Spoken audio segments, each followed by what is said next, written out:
treasurer of the current EIRC team and one of the pillars of our study circle, to please give a special address to this August gathering. Sandeep ji Ravi ji का intro करा दीजिए, उसके बाद मैं बोल दूंगा. अच्छा, रवि जी का इंट्रो करा दीजिए. Okay fine. तो CS Ravi Verma ji, well known face in the Eastern region. Now requesting Pawan Agarwal ji to please introduce our today's speaker before the August gathering. Pawan ji, to you, sir. Thank you, Sandeep ji, for giving me opportunity to introduce our today's speaker, CS Ravi Verma ji. Ravi Verma ji is a member of ICSI. He is also certified as a corporate law expert from IICA. He being a rank holder in various academic exams, including securing All India second rank in CS final exams.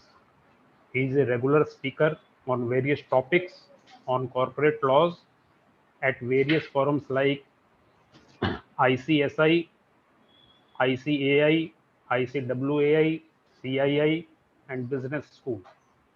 He is also a member of Corporate Law Governance Committee of Bengal Chamber of Commerce and CII, besides being in the committee of other forums.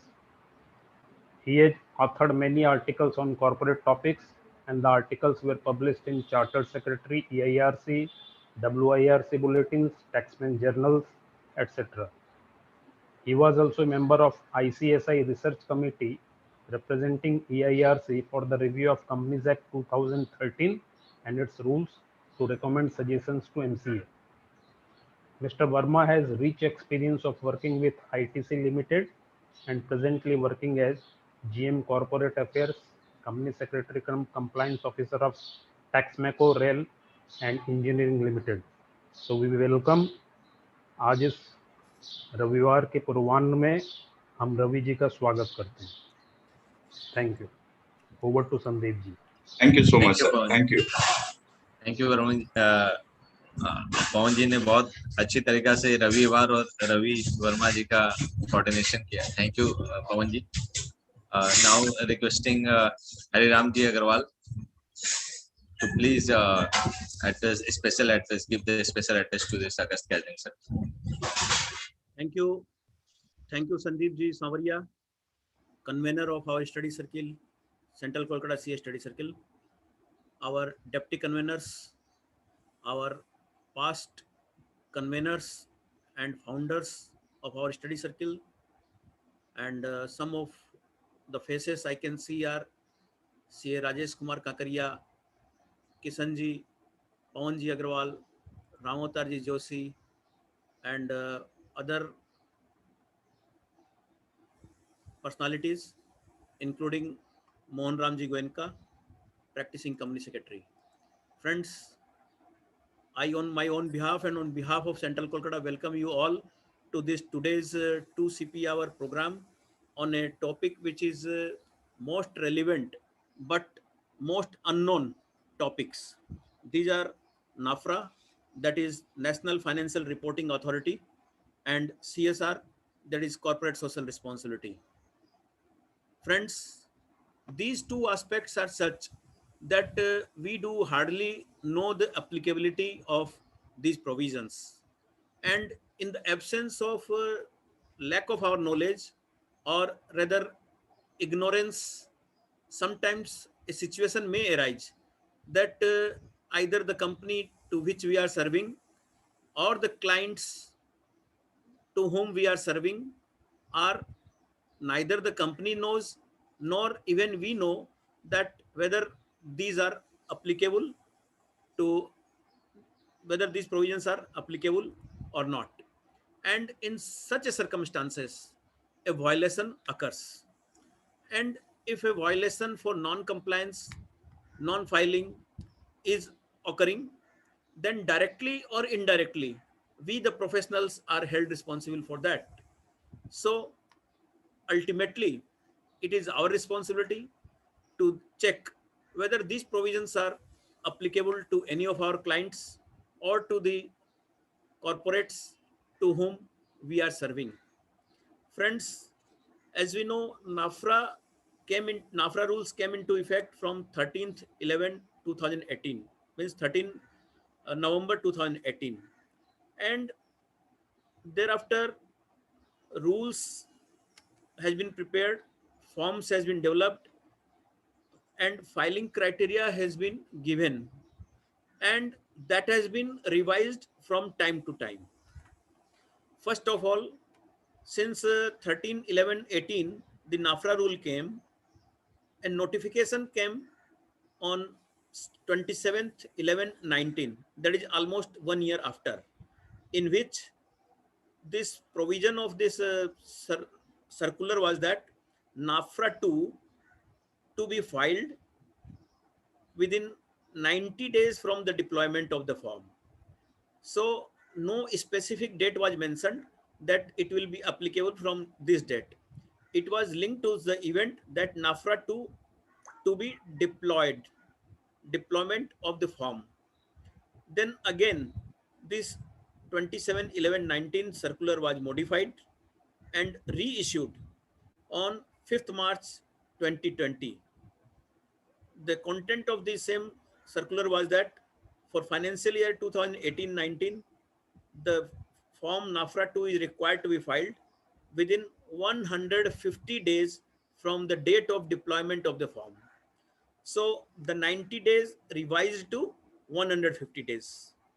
Then again, due to the reason that form could not be deployed, again one circular came on 30th April 20, in which the limit of 150 days again revised, and that was revised to 210 days from the date of deployment of the form. So see the journey of this circular: 90 days, then 150 days, then 210 days. It means this NAFRA itself was not clear. The circular shows that NAFRA itself was not clear whether, when, how, and which mode, by whom the same is to filed, or it has to be filed according to the rules specified under NAFRA rules 2018 dated 13 11 18. And finally comes the circular dated 6 July 2020, in which the authority told that financial year 18-19 NAFRA has to be filed within 270 days from the date of deployment of the form. So friends, to my knowledge, this is the last circular of NAFRA, which was last given on 6 July 2020 for the financial year 18-19, and it was required to be filed within 270 days from the deployment of the form. So if you calculate from 6 July 2020 to 70 days, that is roughly 9 months, it comes to 6th April 21. But 6th April 21 also passed silently, and most of us could not even determine whether the NAFRA is applicable to them, their clients, or their uh, employer, corporate. And again, according to Rule 5 of the same, it is required to be filed within, that is required to be filed within 30th April. So it means that for 18-19, it was 270 days, which completed on 6th April 21. Thereafter, the next year, 1920, 2021, all these required to be filed within 30th April next. So amongst all these circulars, rules, notifications, there is lot of uncertainty or confusion amongst we professionals. Similarly is this CSR rules. CSR are corporate social responsibility, and corporate social responsibility compliances are to be done by a set of companies, and utilization reporting, all these were amended from time to time. And even in the COVID situation also, the CSR rules, utilization, disclosures, all these requirements have been changed significantly. So under this uncertain environment, changing environment, and the things that we lose the thread of compliance. So considering all these things, our study circle, Central Kolkata CA study circle, Sandeep ji and Rajesh ji has find out that let us do a program, and for that CS Ravi Verma found to be the most suitable person to explain both the provisions. Though both the provisions in themselves are such a large and huge subject that each of the topic will take 2 to 3 hours to understand the whole subject. But we are concerned more for the relevant topic which are applicable to us, relevant compliances which we are supposed to know, and above all, what are the penalties, fines, prosecutions, or consequences rather for non-compliance or non-filing or non-disclosure of corporate social responsibility as well as NAFRA. So these on these words, I will request Raviji Verma to just put emphasis on the relevant portion and deliberate the whole topic, and thereafter we will be taking a question answer related to all this, all both the topics. So over to our convener Sandeep ji Savaria. Thank you, sir.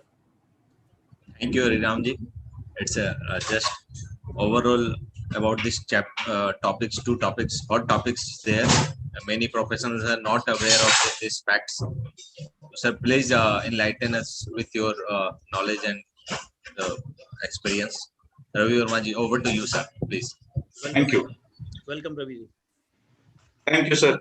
Thank you, Hariram sir and Pawan ji and Sandeep ji and Pawan ji especially for the wonderful introduction, making that yes, Raiva relates to Ravi, and Hariram ji for extending the invitation to me.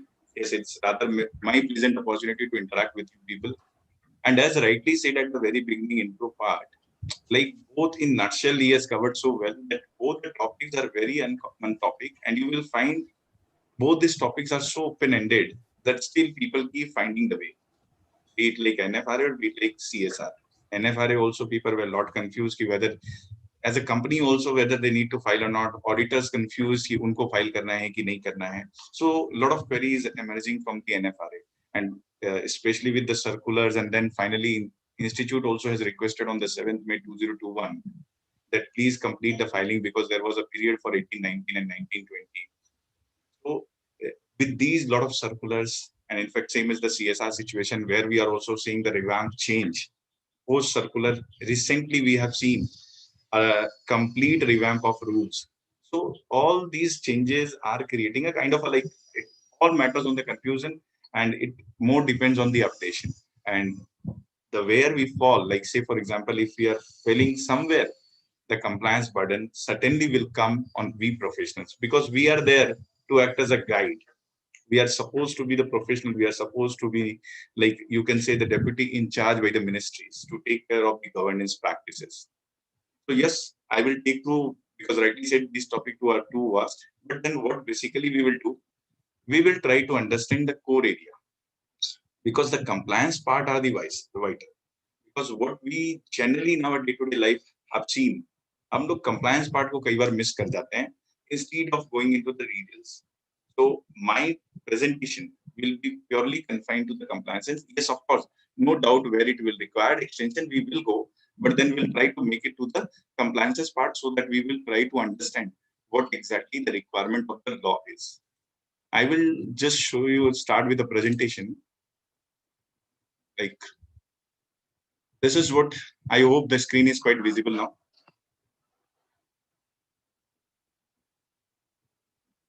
The screen is visible.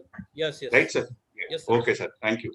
So see, if first we go to the first, I will start with the CSR and we'll try to cover that what is applicability. At times what happens, we miss somewhere in terms of the applicability as well. Like 135(1) is very clear that every company, whichsoever is having, you could say there are three criteria. The first is in terms of net worth, second is in terms of turnover, and third is in terms of profit. The moment it triggers the threshold of anyone, be it like 500 crore net worth, be it like 1000 crore turnover, or be it like net profit of 5 crore or more. The moment it triggers during the immediate preceding financial year. Now it's very clear, no longer a confusion that in any financial year. It's very clear that if you are crossing this threshold immediately on the previous financial year, the CSR gets triggered. And importantly, the thing is that it's every company. So irrespective whether you are doing the audit of private, whether you're looking for the public company, whether it's a Section 8 company itself, all these are covered under the gambit of CSR once you fall into the trapping zone of these three criteria. And the ministry recently, we all know, finally on the September 2018, they clarified one confusion which was always there. People used to think in any financial year. They have clarified it very clearly that if any company is crossing this threshold during the immediately preceding financial year, they are required to constitute a committee called CSR. And further, they mandate by the other sections, subsections of Section 135, that is subsection 5 and 6, the spend requirement that you have to spend towards the CSR. So that is the first, you can say, subsection itself, which says very clearly on the applicability. So we all, as a auditor also, we have to check a curve on these practices, because once you audit the accounts, at least be aware of that. The moment it is crossing any of the threshold, the immediate requirement triggers for the company is a CSR committee. So these are the three check or bullet points for the CSR. Now, secondly comes, not only CSR is limited to this, CSR in fact expand its wing to the foreign companies also. Like say, for example, in case we have come across a situation where we are required to do audit of a foreign company, like foreign company defined under, there is a particular, like under Section 2, if it is defined there, means having a branch office, etc. here and business activity in India. So if that company is also falling into this trap, that they are having the net worth, turnover, and the profit under this three bullet points, then even foreign companies are also required to comply with the CSR requirement. The problem is that figure is not my point. My point is that how we will ensure the ongoing compliances. Like say, for example, even if triggers audit की बात करें, trigger point अपने को 2 महीने बाद पता चलता है, that's not a problem. We got the knack of it. Yes, it is like ये turnover होना चाहिए, ये profit होना चाहिए, और ये net worth होना चाहिए. That we all know, that we will manage. But the problem is that what are the ongoing compliances? What I need to ensure in the company, or basically क्या होता है ना, private companies कितना manage करेंगे, how they will organize, how they will form a committee, what they will do. These are basic compliances. But then single compliances can make a lot of problem for you. So as with Airam sir also, when I was discussing on the topic, very much apt topic, I was saying that mostly what I do, you know that जब मैं presentation करता हूँ, तो मैं हमेशा बोलता हूँ कि penal section को पहले पढ़े, so that एक बार penalty पढ़ने के बाद ना mind बहुत clear हो जाता है कि आप बहुत focus होके पढ़ना है. I know that you all must be listening with the focus because we are all in this lovely Sunday. But then penalty पढ़ने के बाद क्या होता है ना, हमारे और भी अंदर से जो होता है ना, energy, vibes, सब एक साथ positive रूप में बाहर आते हैं. What exactly it is? So that's why I started with the penal provision. उन्होंने भी suggest किया, बोला आपकी बार यही बताओ. So I thought कि let me give you the brief of penal provision first. See, on the 22nd of January 2021, recently, you can say roughly around 3.5 months back, the ministry has come out with this. And then ministry has amended the provision, this prosecution, at least no more imprisonment. But if you look at the penalty part, be it like a company or be it like officer, for the company also, it will be lesser of the twice the amount that will be required to be transferred to the fund. Twice means whatever your unspent CSR account is there, and what you were required to transfer to that account, you will be penalized for twice of that amount. मतलब ये नहीं हुआ तो इसके बदले double दो, और 1 crore which ever is lesser. तो अगर लेसर भी हो मेरा, अगर 1 करोड़ भी जाए तो it's big deal for company, right? So straight away it's a twice. And secondly, for the officers as well, there is no waiver of. They are saying they will be charged with the 10% penalty of at least 1/10 of the amount. Means 10% आपसे लेंगे और 2 lakhs. So you can see the amount of quantum that it's no longer like the Companies Act 1956. वहाँ पर अपने बहुत कुछ रहते थे. वहाँ पर 500 था और 1000 का slab.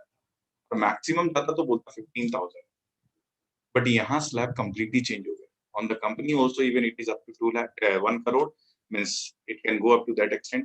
For the officers also, it can go to the extent of 2 lakh. So now, as like from the company side also, from the officer side also, from the auditor side as well, because हम जब audit भी करते हैं तो ये हमारी duty है. It's not that कि okay, my duty is only audit. मैंने देख लिया, बता दिया. Our duty ultimately होती क्या ना, जब हम लोग छोटी-छोटी companies audit करते हैं, तो then the entire onus is on us.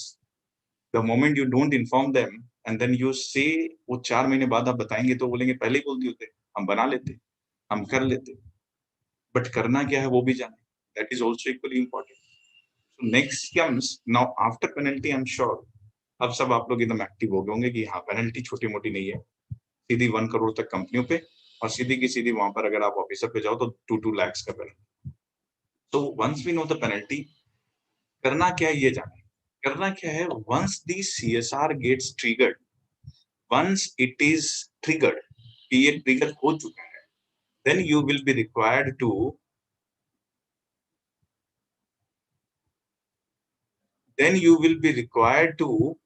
completely follow the process. Like what exactly you are seeing on the screen is forming CSR committee. These are the straight away I say ready right now. Like the moment I got to know कि मेरे को CSR करना है, CSR is now triggered for my company, immediately I will complete those things. What? Action plan. First, forming committee. Second, what I will do, I will immediately get the policy drafted. Policy is very much important. Now, why it is important, I will tell you. We'll come to the rules and I will tell you why CSR policy is very much important.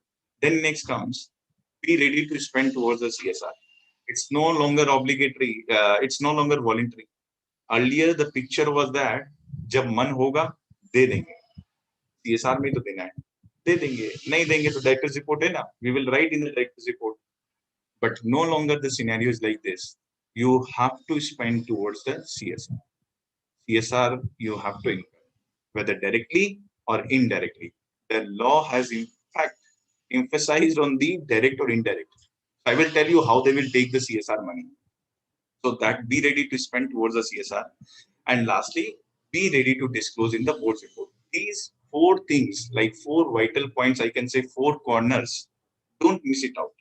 Because this is the build-up shape of entire CSR dome. So, okay, exactly, it is done.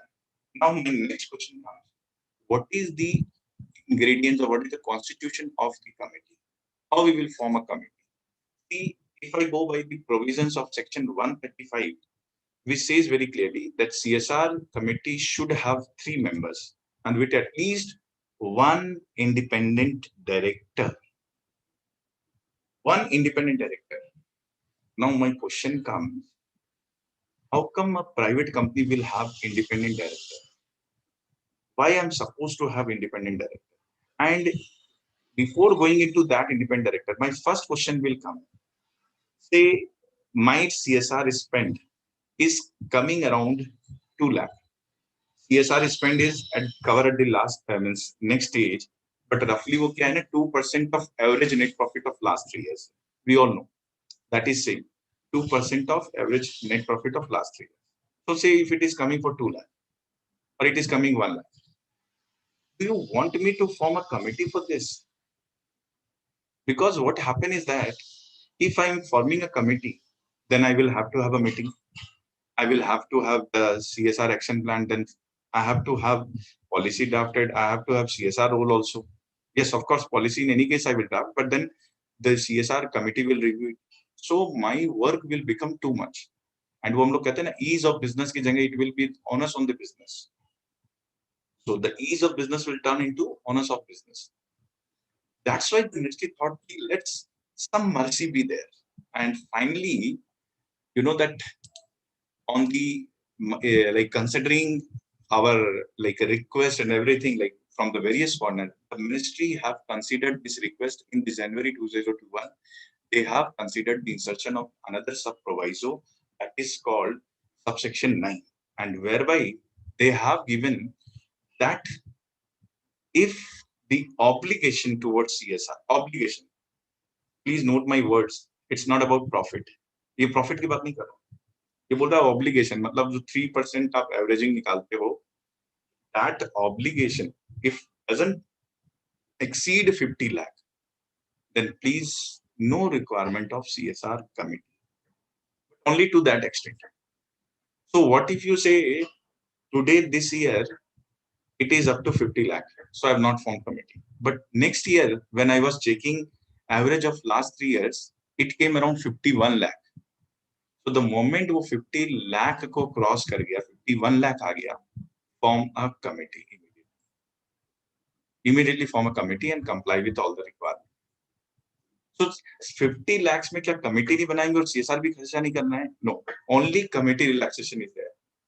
Kharcha, the expenses means expenditure towards the CSR you have to do. You have to do in any case expenditure towards the CSR, but committee relaxation, and that's why I mentioned categorically that it's a limited exemption only for the committee formation, because ministry also appreciate our concern that for 50 lakh obligation, why should you form a committee, right? Next, after listening to this, a question comes in mind. This is all about the committee formation. Now, what about the ID requirement? Because just now I told you, मैंने अभी बताया कि आपके 3 directors minimum होने चाहिए committee में, out of which 1 shall be independent. So question comes in mind that if 1 shall be independent, how we will manage in the private company? And 3 directors, private company, Companies Act says 2 directors. So how we will comply with that requirement? Do we need to appoint 1 more director? Do we need to appoint independent directors? Your answers will get resolved in this slide. See, it says very categorically that no independent director requirement, right?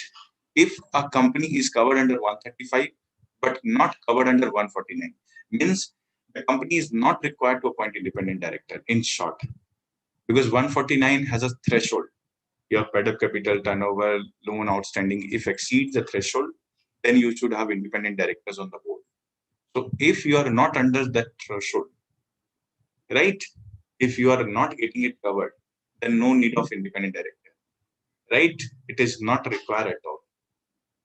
So say, for example, if a public company is there, so then I will form with the 3 directors only. If independent director requirement is no longer there. अगर वो independent director की requirement नहीं है, I will not appoint. And I will continue my committee with the 3 directors only. Means 3 directors of my board only. Next question comes that apart from this, what about the private company? Because private company have only 2 directors. Private company doesn't have 3 directors. Private company doesn't have 3 directors. So in that case, how I will monitor that? How I will address the situation? So in private company, basically the MCA has given a relaxation by way of rule. The rule 5 of the CSR policy rule says very clearly that in case of a private company where only 2 directors are there, then they can form a committee with only 2 such directors. So that means in private company, I will not be appointing anyone as a new director, right? I will not be appointing anyone on my board. Insert not board, on the committee. So my committee queries got resolved that I will not have any hiccups. If it is a public, not requiring independent, go with those directors. If it is a private, 2 directors will be sufficient. But if you have independent director by virtue of section 149, then please ensure the committee will be in accordance with the requirement. That means 3 directors, amongst 3, 1 will be independent. So that is the requirement for the independent directors as well as the relaxation. So after hearing about the committee constitution, next, as I was telling you, the next bullet point is to have a CSR policy in place. Now, CSR policy nowadays is playing much wider role. Why? Because the CSR policy is the need. CSR policy requires a lot of examination. In fact, the CSR policy, by virtue of the recent amendment, got so comprehensive that each and every corner has to be examined properly. So what exactly the CSR policy as of now is? See, CSR policy definition has changed. It is saying that it means a statement containing the approach and direction given by the board of the company and taking into the account the recommendation of the CSR committee, including the guiding principles. So that means it has become a broader framework rather, and it will include everything. CSR policy will include everything. It will also include one of the vital elements, formation of annual plan. What is annual plan or action plan? I'll tell you. Action plan is just next. So I will take you to the action plan. But before that action plan, the policy will also contain that how you will evaluate. So if you are there, if you come across company immediately, see committee relaxation is there for 50 lakh. अगर आपका obligation is up to 50 lakh, then yes, no committee formation. But if it is more than that, committee formation has to be there. That was for the committee. But in policy onwards, these obligations are for every company. For every company. Policy onwards, the requirement is applicable for every company. It is necessary for each and every company to comply with if CSR gets triggered. So now CSR policy, as I was telling you, that it is become a broader, comprehensive framework. Rather, this definition has been beautifully, you can say, defined under the rule 2, sub rule F, that what exactly the CSR policy. Now, question comes, who will formulate it? It will be formulated by the CSR committee. And who will approve it? It will be approved by the board.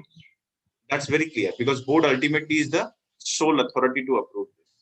Now, question comes, once it is formulated by the CSR, then it will be approved by the board. Can it be reviewed from time to time? Can it be changed from time to time? Yes, it can be. Rather, it's a duty of the board to review it timely because the board is responsible under section 135 subsection 4 to monitor the policies from time to time. So it's their duty to ensure the policy is in place in line with its objective. Now, why there is a much importance of this policy? Because the reason a question will suddenly come in your mind. Say, for example, there is no CSR committee. Because as I told at the very beginning, that if your threshold is lesser than 50 lakh, means your obligation of CSR is less than 50 lakh, you will not form a committee. आपने committee तो बनाई नहीं, तो formulate कौन करेगा? Then board only will formulate and board will approve. See, it's quite obvious. If the CSR is not there, committee is not there, the function will be discharged by the board of directors. It's written, same thing is written under the section also that if in case of absence of a CSR committee, the same will be discharged by the board of directors. This will be formulated by, this will be approved by the board of directors. And yes, of course, it has to be placed on the website. Now, when I talk about the website, people do say कि ठीक है website तो private company में होता ही नहीं है. See, you keep saying होता ही नहीं है, but I have come across number of instances. I can tell you number of cases like normally बातचीत होती है उसमें पता चलता रहता है. Where like companies are basically formed as a JV joint venture, where the companies basically you can say trading or tender based companies or the company which are into the like some kind of a government suppliers etc. or heavy engineering industries. I've seen those small companies even they do maintain the website. And हम लोग क्या करते हैं वो website तो होगी नहीं ना प्राइवेट कंपनी website नहीं. So in these impression, we never check whether these are complied with or not. Why I'm saying is that nobody is going to see whether the website on the website it is there or not. But when you will give your director's report, the annual report, which will come at the end of the financial year, जब आप year end में वो financial report लाने जाओगे, तब then they will ask you to give a reference of the web link of your website, and then you have to ensure that if there is a website, give a proper web link. Means वो जो पूरा proper address website का that you have to place. So see, all these compliance, all these triggers are indirectly connected or interconnected to each other. So now we understood the committee part. We understood the second part, that is relating to the policy. I was telling you the 4 vital points. Policy part is done. Now policy part contains one important thing which has come recently new, and this is very important for all of us, because हमारी छोटी कंपनियों में भी जब CSR trigger हो जाए तो हम लोग क्या है ना, डॉक्यूमेंटेशन पार्ट को स्ट्रांग रखेंगे, तभी it can be the governance practice. Because see, I will not hesitate to say one word, that we are almost like following, or we are already learning something from this SOX. We all know Sarbanes Oxley. We all know did from this Wall Street reform of UK. So in fact, NFRA जो हम लोग इसकी बात कर रहे हैं, वो भी वहीं से इंस्पायर्ड है. कमिटी ऑफ एक्सपर्ट की ओपिनियन उसी बेसिस पे थी. So all these are interconnected. Some of the European law, some of the Western law we are adopting, and these laws specifically says that this is the requirement and you have to comply with these requirements. So they are already following this documentation part. In fact, we also need to make our documentation part strong at times. Because क्या होता है ना, पैसा तो खर्चा कर दिए, लगा दी जो लगाना था, बोले हाँ हाँ, बोला ये 2% खर्चा करता है, बोले 2 क्या, बोले 3 करता है, बोला कि डॉक्यूमेंटेशन है, बोला वो डॉक्यूमेंटेशन नहीं मिलेगा, वो आप खोज लीजिए कहीं से मिल जाएगा. So that is what blunder we are making. See, the act also requires this time, it is a new, that it requires action plan. Now, who will approve the action plan? Action plan will be by the CSR committee. Why CSR committee? Because CSR committee will say few things like, it will give at the beginning action plan, that what are the projects you will cover. First. Second, how you will execute it. In fact, they will guide the manner. कैसे करना है? Project का नाम and कैसे करना है, that you have to execute. Third is utilization, that how you are utilizing, what is the status. And fourth is regular monitoring of such projects. Now you will say, is there any compliance involved? Yes. How come? See, the moment I talk about this, one basic question, like it is not there in the act. There is no prescribe of frequency of the CSR committee. So people say, वो एक meeting कर लो ना CSR की साल में, हो गया बस हो गया. I will differ with them, because it requires 2 committee meetings rather, minimum 2 committee. I'm saying minimum, not maximum, minimum. One at the very beginning when they will give the action plan, and second when they will give their annual report, so that it can be incorporated in the company's annual report. So from my understanding, it is very clear that as a good governance practice, or you can say as a practice also, you will require to have a minimum 2 meetings. Not one will do. तो हमारी छोटी company को तो trigger भी हो जाता है ना, तो मीटिंग नहीं देखते हैं. और आजकल आपको पता है कि the annual return forms and everything, they are asking for the committee meeting details also. तो अगर आपने भूल से उसमें CSR को भी चुना है और उसमें आपने एक मीटिंग भर दिया है, तो ठीक है, sooner or later they will grab you. Initially, not maybe, they are not going into so much of detail. But then at least if they come across some information, future में कुछ हो, तो बोलेंगे इनके सब एक ही में हो जाते थे. एक में ही 2% का वो क्या बजट अप्रूव करना वो भी, and एक में ही एक्शन प्लान भी अप्रूव, और एक में ही एनुअल रिपोर्ट भी approve. So technically, you need to have 2 meetings of the CSR committee at least going forward, because now the requirement of action plan has come. And of course, you need to check one more important thing, is the utilization certificate. Earlier, there was no concept of this. Now, if you are doing an audit of a company, कुछ हमारी company बड़ी भी होती है, ऐसी बात नहीं है. We get some good companies, and then हमारी listed companies भी कई कर रहे हैं, कई के turnover अच्छे हैं. We need to check whether the utilization certificate they have received in terms of the CSR, because CFO will give this certificate, CFO of the company. Or if the CFO is not there, then person responsible for the financial management Means if there is no CFO in the company, is छोटी company में कौन CFO appoint करेगा? तो any person who is responsible for the financial management, he will give this certificate. But this certification should be there. So the new thing which we have got to know today is the utilization certificate when there is an action plan. So beside this, you will say कि sir we understood कि basically CSR related provisions है, CSR की committee constitution हो गया and the CSR policy बना दिया और मतलब ये CSR action plan वगैरह कर दिया. अब वो जो एक हम लोग को डराते रहते हैं कि spend करना है वो थोड़ा कैसे करें हम लोग? हाँ, because वो थोड़ा एक डर रहता है. Earlier this spending requirement in terms of subsection 5 was only limited as a voluntary. और हम तो आपको पता ही है कि वॉलंटरी हमारे यहाँ कुछ भी हो तो हम लोग मन हो तो करें. तो earlier it was like voluntary. If you require, you will spend it. Otherwise, give a reasons in the director's report and be happy. पहले यही था situation. It was so far till January 2021. It was so far very clear that average of the last 3 years net profit and then 2% of that you spend towards the CSR. और बोला नहीं किया तो direct report में लिख दो ना. और वो लिखने में आपको भी पता है, हमको भी पता है. We have found all the annual reports mentioning the same thing. What same thing? That we couldn't find good projects. The company is in the process of identifying such good projects. The company is remaining committed towards the society. In the future, the company will incur towards CSR more and more. So all these, in fact, the ministry was reading everywhere. So ministry thought, okay, let's make it mandatory. Mandatory in the sense, indirectly. They are saying you have to spend 2%. And now if you say वो हम लोग reason बोलते हैं ना कि नहीं हमसे तो नहीं हो रहा है, देखिए हमको project नहीं मिल रहा है, तो ministry बोलती है कोई बात नहीं, आपको project नहीं मिल रहा है, हम हैं, हम कर देंगे. और इसी में एक और clarity the ministry has brought. We were calculating average of net 3 years financial year. What happened?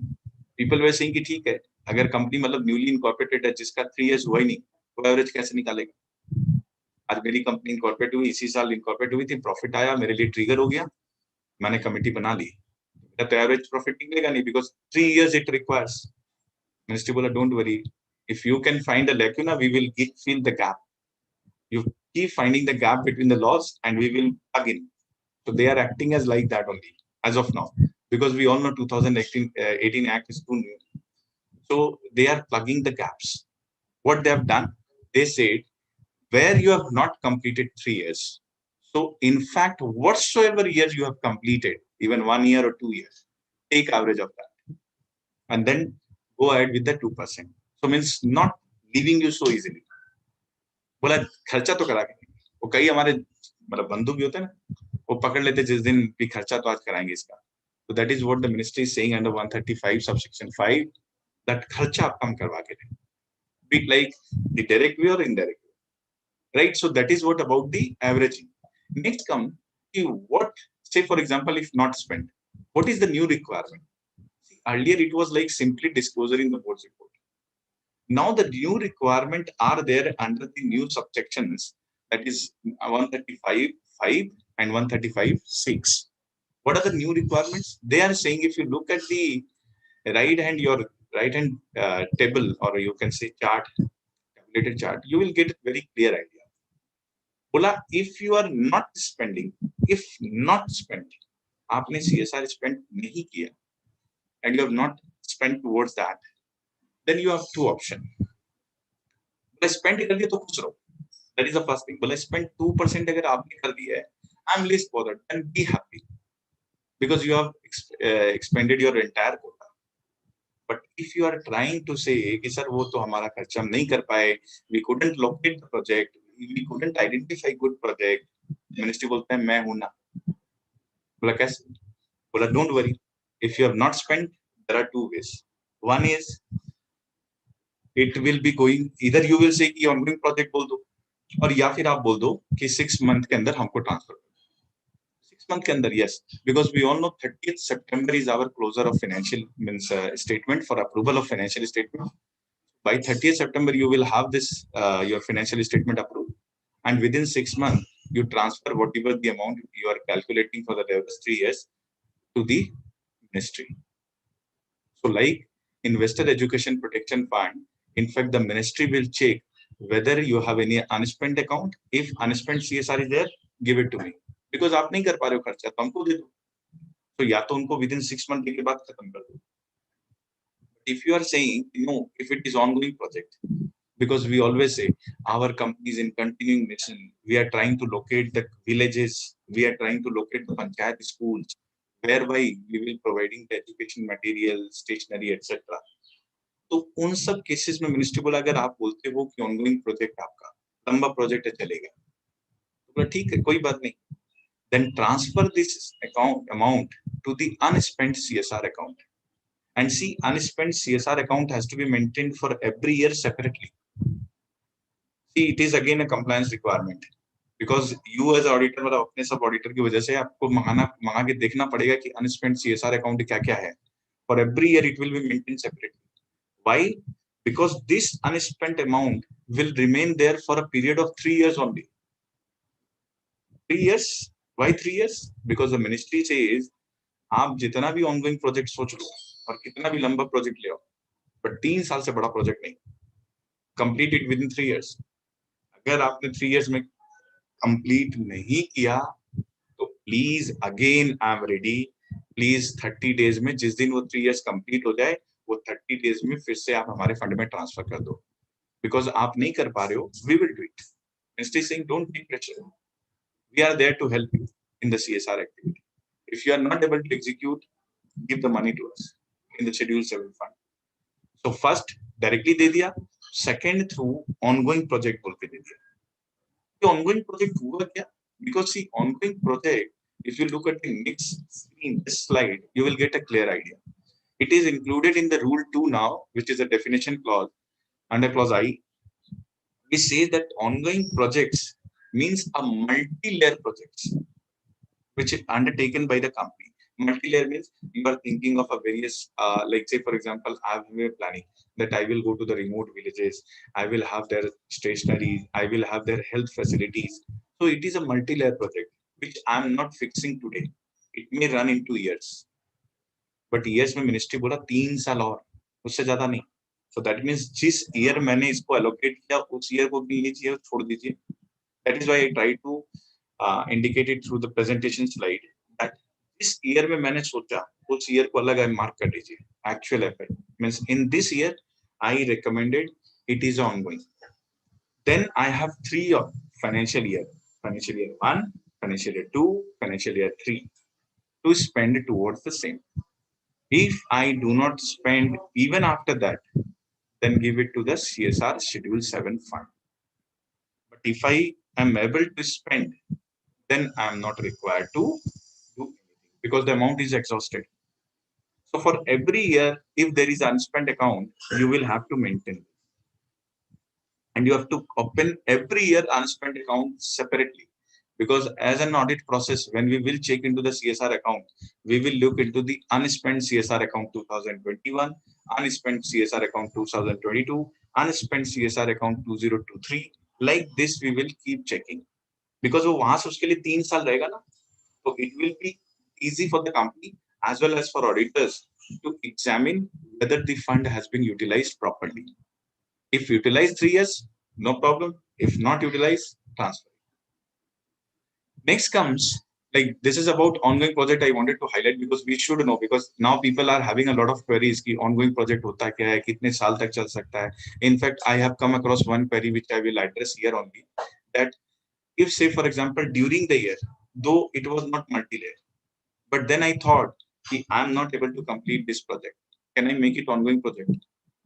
मतलब सपोज करिए मेरे को खर्चा करना तो इस साल फाइनेंशियल ईयर में 31 मार्च आता है तो मेरे को रियलाइज हुआ कि नहीं इस प्रोजेक्ट को ऑनगोइंग बना दो, तो ऐसे ही नहीं बना सकते आप.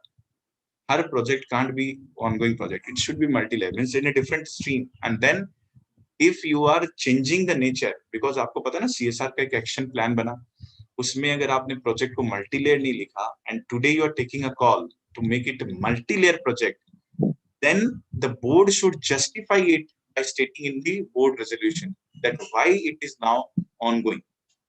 So yes, you can change, but then with the justification that it is ongoing project now. So if it is ongoing, you are getting a time period of 3 years. Ultimately, it's a kumbh ka snan that you have to spend it towards. Ultimately, jana wahin par, right? So it's like that, aapko dena wahin par. You can't skip it, either CSR or the government. That's very much fair, clear. Now comes the CSR activities. What exactly amounts to the CSR activity? I will not be deliberating much on that because if you have a question answer, we will take at the end. But since we all know CSR activities were discussing when the act has come into the picture all the way in 2014. So gradually, once these sections were notified in February 2014, effective date from 1st April. So when 2014 came into the picture, we all started discussing this. So the activities are more or less same. It is saying that it should be, there are some negative list. Negative list matlab wo item aapke CSR activities nahi hai. What are those negative lists? The negative list are, if it is in the normal course of business, aap apni business ka kar rahe ho, it's a negative. Then the law has covered one more para that recently we all know we are passing through a very difficult pandemic stage, COVID-19, which of course left worldwide economy at a halt stage. So what exactly, because of this, we know that R&D activities are going on for vaccine and every other product development also. So the government has allowed those companies which are involved in research and all, that for them, if they are doing research on COVID, till the financial year 2022-23. That means they have 20 and 21, which is almost completed. When it's completed almost 21, 22. We are already in May, so sorry, end of May. So we will be completing very soon the 21, 22. They have another financial year 22, 23. So till these financial year, they can, even their business is R&D, but still they can do R&D on the COVID, and it will be claimed as a CSR. So this exemption, or this you can say exclusion, is one time. Earlier also, it was now incorporated in the definition of CSR activities itself. But earlier in the 24th August of 2020 itself, Ministry has brought this relaxation. So now this relaxation is in the rules. Nothing new about this. So COVID ka relaxation for the certain companies, right? And in fact, it says, like outside India, we all know it is not promoted because it was more or less for the societal development. The CSR obligation is societal development. So outside India, only promoted for the purpose if you are giving a training to your Indian sports at the international level, national level, domestic level. Otherwise, it is not allowed. Political contribution remains same as like the earlier. No change. It will not be allowed. And in fact, the any benefit which is going directly to the employee is also not allowed. Earlier also it was the same. The new thing is that I will say why this definition of CSR activity has been broadened under the new rules. Probably one thing they have done. अगर आप देखेंगे CSR में from 2014 onwards, the ministry is bringing the change of circular. Like in 2015 beginning, they have come out with a circular. Read the schedule 7 activities broadly. Means read those activity in a broader sense and not with a narrow minded. So whenever you are reading the schedule 7, like it is a healthcare, so broadly read the healthcare. So these circulars have been incorporated in the new definition. Like one FAQ was there that if you are a, say for example, marathon sponsor, or you are a some special drive sponsor, then it is not a CSR. So that also has been incorporated suitably in the policy, in the activity. If you look at the second last, it says clearly that activities supported by the companies on the basis of sponsorship for the market benefit, like marathon chal raha hai. Abhi co-fixing drive chal raha hai. And if I put my holding there and I get a sponsorship, no, it will not be a CSR. Be it a healthcare related to healthcare, but then it is not a CSR. It's very clear. Right? So one-time sponsorship is not allowed. So these are all clubbed together under the CSR activities definition. So these are the negative items which are not allowed as a CSR. Now next question comes कि ठीक है हम लोग compliance part पे बात करें तो let's go to the compliance part again, that how we will spend it. See, for spending we are having 4 implementing agencies. First, either you do it by Section 8 company, registered trust, society, right? And they have got a registered under the in 12A of the income tax and 80G. If they have got this certification, then through them. If, say, for example, you are doing it by the Section 8 company, registered trust, or societies of the established by the central government or the state government, you can do. Say, for example, there is a central government established fund, you can do through that. If there is a state government established fund, you can do that. But then that should be registered society or this charitable trust, or you can say, sorry, registered society trust Section 8 company, if they get the certification under 12A and 80. Right? So there are two ways. One, either it's by you, right? You or with the other company, means 20. But then you require the 12A or 80G certificate. Or you go straight away to the central government or state government established Section 8 company or registered trust or registered society. Here they don't ask these 12 and 80G because वो बोला central government और state government established है, वो सब मत देखो, वो सब में बिंदास हो. अगर से for example इन दोनों से नहीं हो and we want to go for some other company, Section 8 company, etc., you can go for. But then in that case, means say for example company established भी नहीं है, सेंट्रल गवर्नमेंट स्टैब्लिश भी नहीं है, एक दूसरा ट्रस्ट और societies कोई है या फिर सेक्शन 8 कंपनी है एंड ट्रस्ट एंड सोसाइटी के पास 12A और वो भी है 80G भी, उसके लिए क्या करें, उसको दे सकते हैं, yes, but then they should have a track record of 3 years in the CSR activities only. So that you need to ensure, because this is our compliance part. When you are spending it, make sure that you are spending it to proper channel. So if you are doing it through them, see, there is no bar on the company directly doing the CSR. There is no bar.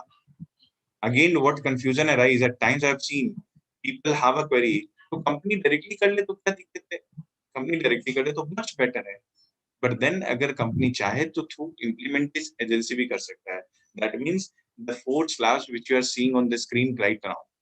हम चाहे तो Section 8 और this registered trust society के through करें, established, या फिर central government established, या फिर अगर वो जो खुद से या सेंट्रल गवर्नमेंट से established नहीं हो, तो in that case I will check the 3 years का track record.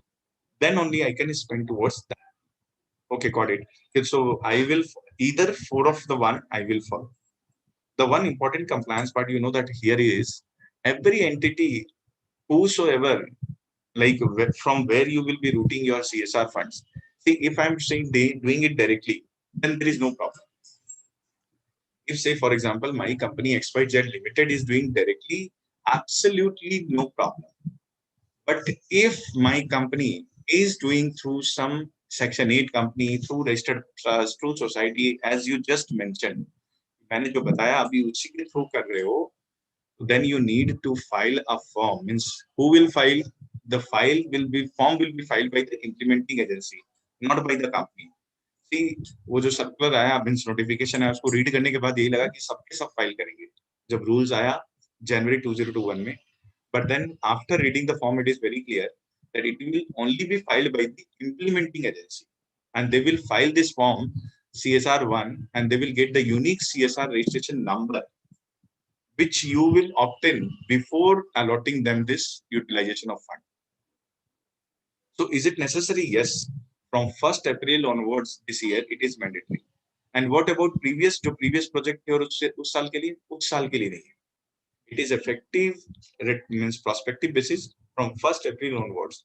So means आप इस ईयर में, अगर फाइनेंशियल ईयर में किसी भी सेक्शन 8 कंपनी, वो चाहे सेंट्रल गवर्नमेंट स्टेब्लिश हो, चाहे खुद की स्टेब्लिश हो, चाहे फिर वो ट्रैक रिकॉर्ड हो, इन लोगों को अगर आप CSR के फंड्स को दे रहे हैं यूटिलाइज करने के लिए, then these entity first should provide you the CSR1 registration number. And why it is important for us, like this is not like where we are not discussing, we are discussing the CSR NFRA, but at times we come across trust society, ये सब accounts भी आते हैं.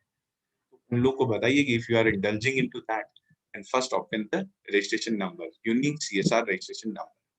Means if, say, for example, trust is taking money from the company for CSR activity, so the trust should register first, right?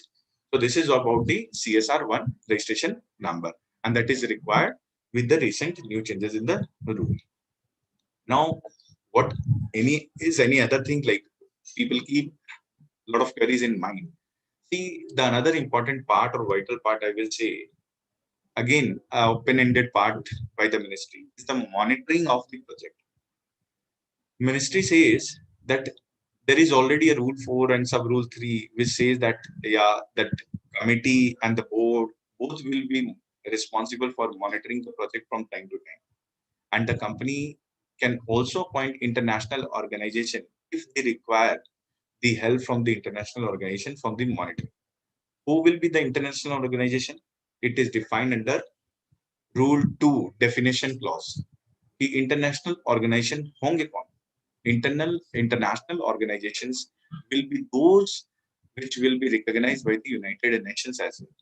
Just to promote the international practices, this suitably amendment in the definition clause took place. Why? To encourage more transparency. That even we should also, we are on, no doubt, we used to be Vishwaguru and we continue to. So they should also learn from our practices at how we implement the projects. So if the company or board wants, they can have the international organizations as the monitoring agency. That is optional. So basically जितने भी cases में हैं अपने optional ही आएगा कि monitoring agency optional है.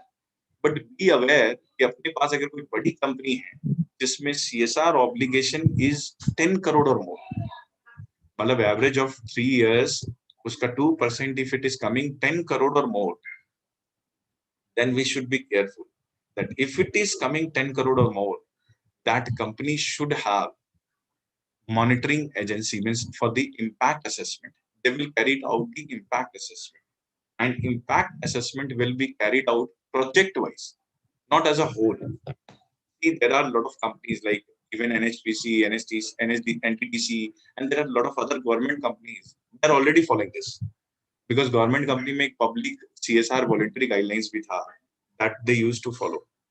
So in there was already a requirement of impact assessment. होता क्या है, जिस प्रोजेक्ट की वैल्यू 1 crore or more हो, and right, all those projects which are having the value of 1 crore or more and which have been completed not less than 1 year, मतलब जितने भी ongoing project हो साल भर से ज्यादा के हो, because if it is lesser than 1 year, that means it is within the financial year. So if it is a 1 year or more project having a 1 crore or more उस पे एक amount threshold fix किया गया हो, then each such projects will be assessed by the agency, and this assessment will be called impact assessment.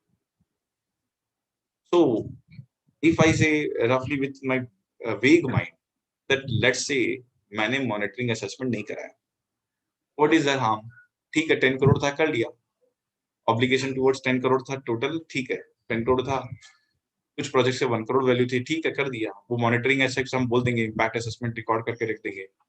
See, that impact assessment should come in your annual report. You will disclose about the impact assessment also being carried out. आप समझ जाइए, कुछ भी छुपा नहीं सकते. Whatever you require to do, you have to do. The ministry says that no more hide and seek, be transparent, right? So even in such case, you need to disclose that yes, the impact assessment हुआ, and this is the agency which carried out the impact assessment, and this is the report. But impact cases, again, I am telling you, it will be almost in big cases like where your total obligation is more than 10 crore, and where each of the project is having value than more than 1 crore, right? So this is all about the impact assessment. So see, in broadly sense, the compliance part we have almost been through. Like we have started with the composition of the committee, CSR committee, relaxation, that there are some relaxation for the committee, IT independent directors not required in some cases. Then we have covered the policy, that how you will frame the policy, how you will look at the policy, action plan. Then we have discussed about how you will spend 2%. If you do not spend, then ongoing project or surrender it to Schedule 7 fund. Then we have covered the another part, this monitoring and all. After discussing all these, few questions are bound to take place in our mind. See, I am trying my best. आप लोग देखेंगे कि मैं कुछ question आपके ऐसे ही answer कर दूंगा before we go for the question answer. The common question I jotted down, what exactly common question comes? Can we include the monitoring agency जो आप बोल रहे हो, अगर उसको appoint करें, उसका expenditure इसमें include कर सकते हैं? Yes, Rule 8 sub rule 3 allows you that whatever the CSR amount you are required to spend, 5% of that or 50 lakh, whichever is less, whichever is less, 50 lakh or 5%, you can account for as a impact assessment cost. But only if you have appointed the monitoring agency. अब बिना monitoring agency appoint किए, don't account in your books. It has to be through, means if you have appointed monitoring agency, then only, right? Unka cost, if it is up to the limit of 5% of CSR amount or 50 lakhs, whichever is less, then account in your CSR. So एक burden तो हट गया कि monitoring agency appoint भी करें, तो then I am at least relaxed कि वो expenditure अगर उसको 50 लाख के अंदर फीस में करे या 5% के देख के appoint करें, तो I can account for that expenses in my CSR activity. Then next question comes, is there any threshold for the, like say for example, I have a dedicated team in my company for the CSR, उसका भी खर्चा दिखा दूं? तो ये सब ज्यादा question हम लोग के लिए बनते हैं कि पर्सनल जो हमारे 2-3 लगे हुए CSR में, उसके खर्चे दिखाते इसमें. See, here I will point out that rule 7(1) says very clearly administrative overhead. And administrative overhead has been very classically defined under the new rules. That administrative overhead is for general management and administration. Again, I'm repeating, it is for general management and administration. It is not for implementing, designing, etc. See, there was a change. अब आप जब audit करोगे CSR देखोगे खर्चा, तो please ensure कि there is a one thin layer of changes here. Earlier, when I was looking into the means employment or personal department kharcha, means the personnel involved in the CSR kharcha, then I used to see कि ठीक administrative overhead है और वो 5% तक का limit allow. But now that definition has changed. I have to only see the person if the persons are involved for the management and administration, then only I will allow. I will not allow every kharcha, like say for example, I will say this person designed the project, this person implement it, this person monitor it. No. Only for the general management and administration. No more implementation or designing walo ka kharcha will be included or will be clubbed into it. No more. So as an auditor, our this year tedious stuff challenge will be, yes, to look forward that what exactly they have covered in the administrative overhead if they are accounting it for the CSR, right? So that is the another question which keeps coming in the mind. Some questions come in mind. What if, say for example, if I have decided with the other company to jointly exercise CSR? Yes, you can do. That's not a problem. But both of the companies should report separately in their books. But it is allowed. Oh, great. So means 2 or more companies can do it. Yes, they can do it. Then next comes कि आप अभी तक है ना 2% वाला बात कर लिए, but आप जो सारी बात की है वो नीचे वाली बात की है. Means 2% you can do of the average net profit. If you are not doing, government will take the money, etc. What if I incur more? Tell me that. What if I incur more? See, government is always there. Government says कि don't worry. We are not that. If we are putting some pressure, kabhi khushi, kabhi kam. So they are making you that, okay, if we have given so much of relief that yes, you have to expend all the 2% in next, like either by way of ongoing project or directly. We are giving you some relief also. So bola kya relief? Bola you can carry forward the excess amount. You can carry forward the excess amount for the next 3 years. Only 2-3 years. But then see, for example, if 3 years में वो setup हम नहीं कर पा रहे हैं, तो then you are not allowed. Like income tax वो loss जैसे carry forward करते हैं, यहाँ पर हम लोग excess expenditure को carry forward करेंगे, but only for a period of 3 years it will be allowed. So every year you will have to keep a tab that how much it is carry forward. So balance. हालांकि annexures भी आ गए हैं, so you will keep a tab through the annexures, right? So that is all about. Now why I pointed out on this point that what if you excess expenditure is there? Say if I am doing audit, or if I am just quoting an example like to do the CSR audit as well, or look into the account CSR accounting for, then they will say कि no ये excess हुआ था तो हम लोगों ने कर दिया. बोलने से नहीं होगा. Excess के साथ you need a board resolution. there are two conditions for the excess. That first, set off in 3 years. Second, board should pass a resolution that they want it to carry forward. If board is saying that no, I'm not interested to carry forward, then please trust me, you can't allow that company to carry it forward. That is bad, right?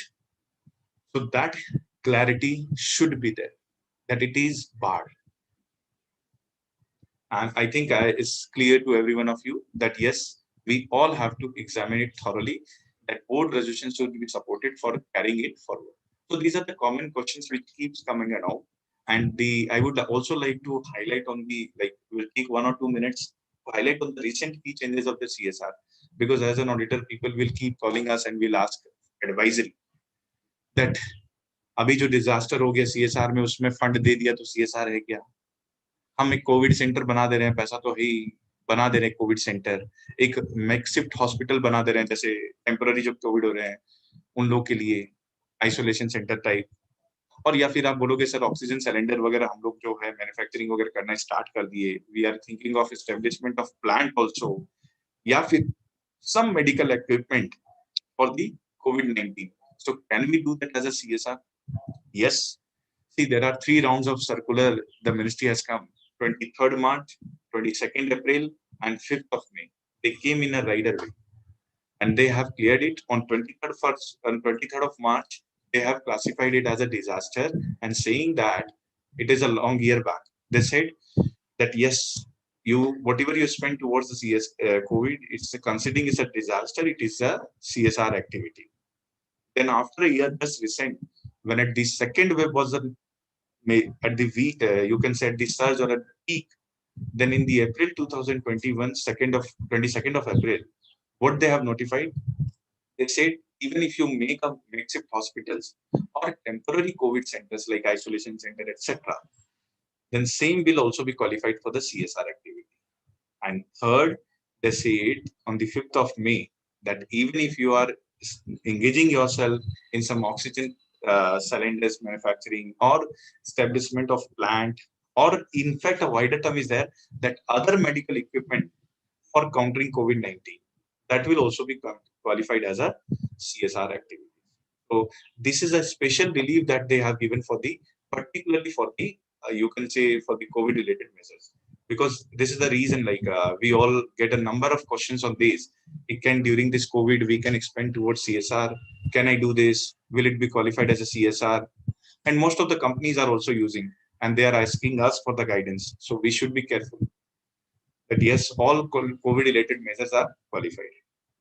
Having covered all the CSR aspects, one question we have left and that keep us bothering, that say for example, आपने initially start किया trigger threshold किए 3, net worth, turnover or the profit. I understood. Having said this, कि net worth, turnover or profit, if I have triggered, I will be required to comply with the CSR. But what if during this immediate financial year, none of this is matching? Then wait for 3 years. 3 का बहुत importance है यहाँ पर. जैसे बोला ना कि you will have to ongoing project should be completed in 3 years, right? Carry forward 3 years excess expenditure.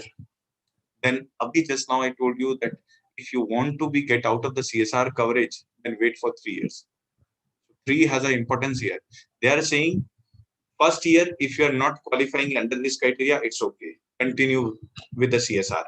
That is the green symbol, that tick mark, that you have to do the CSR. Second year, you are saying again not triggered. I will say okay, but do CSR. Third year, again you are saying again not triggered. I will say okay, do CSR.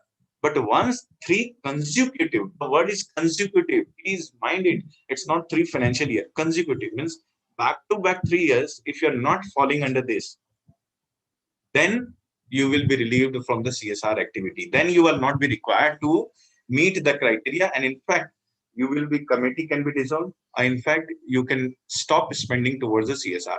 But सोचिए, एक बार trigger हो गया तो 3 साल तो we have to face it. So लिख लीजिए कि 3 years तो we have to face it. And it is this relaxation from the CSR commitment or obligation once you ceased is given under the rule 3 sub rule 2. Till then, please do comply. So 3 years to karna hi hai ji. There is no scope at all. And lastly, there are certain disclosure aspect. Don't miss it, because see, you have to disclose the composition of CSR in the annual report. We are all getting the times. It is a high time when we will be preparing the annual report. So don't miss it out. The composition of CSR has to be mentioned. It is given under the subsection 2 of Mother Section 135. Then we have also to include an annual report of CSR, which is again coming from the Rule 8. कि जो annual report पूरी CSR की बनेगी, कितना करना था, कितना किया, how much I am carrying forward, how much I am utilizing the set off, what were the projects, whether action plan was approved or not. So all these detail will be there in the annual report of CSR, and that is will be Rule 8. So that will also be a part of my director's report.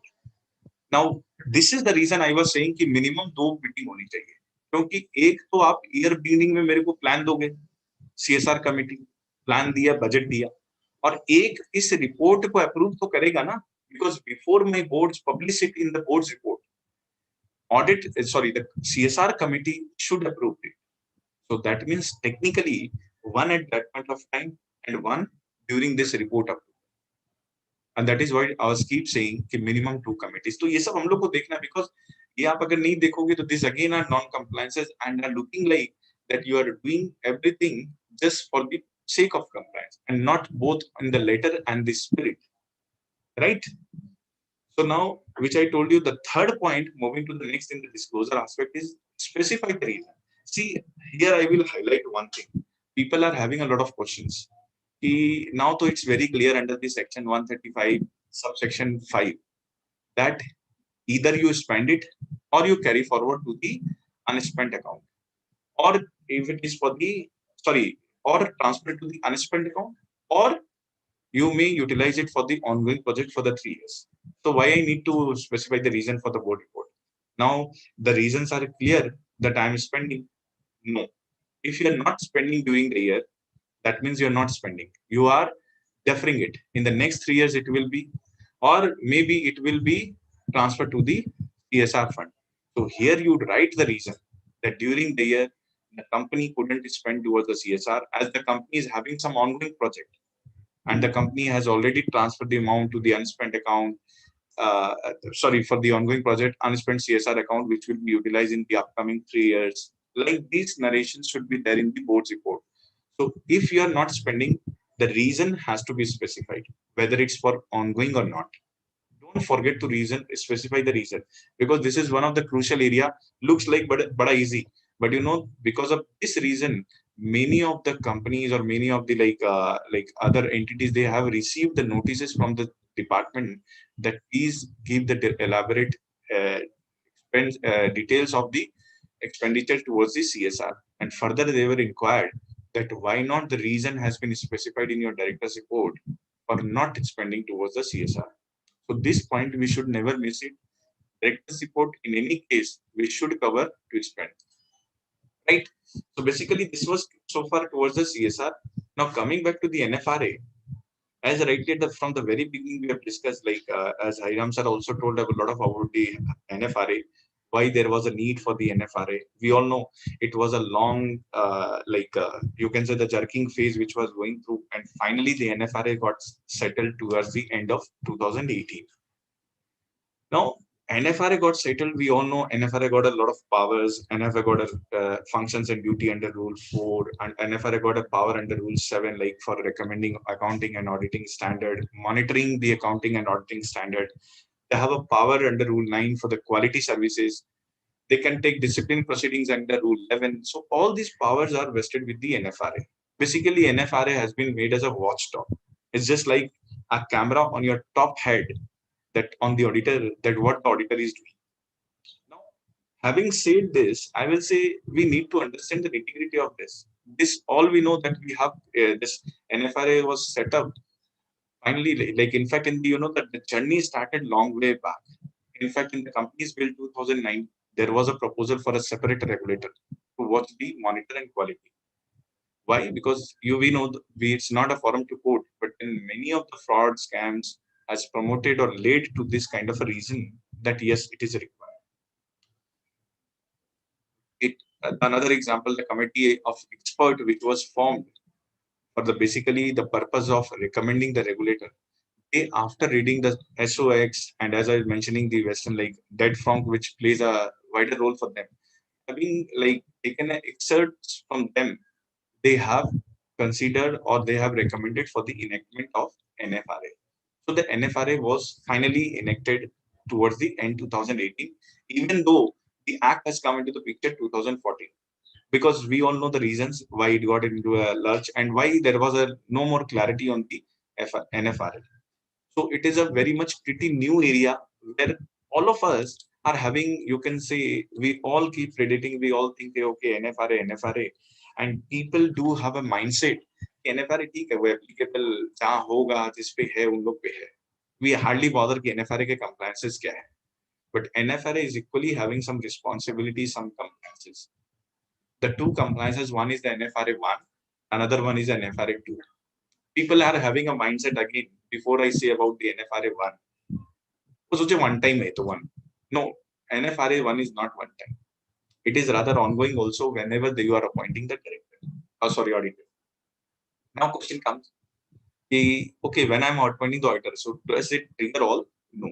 First of all, let's have a look at the rule 3, which is the mother rule for NFRA.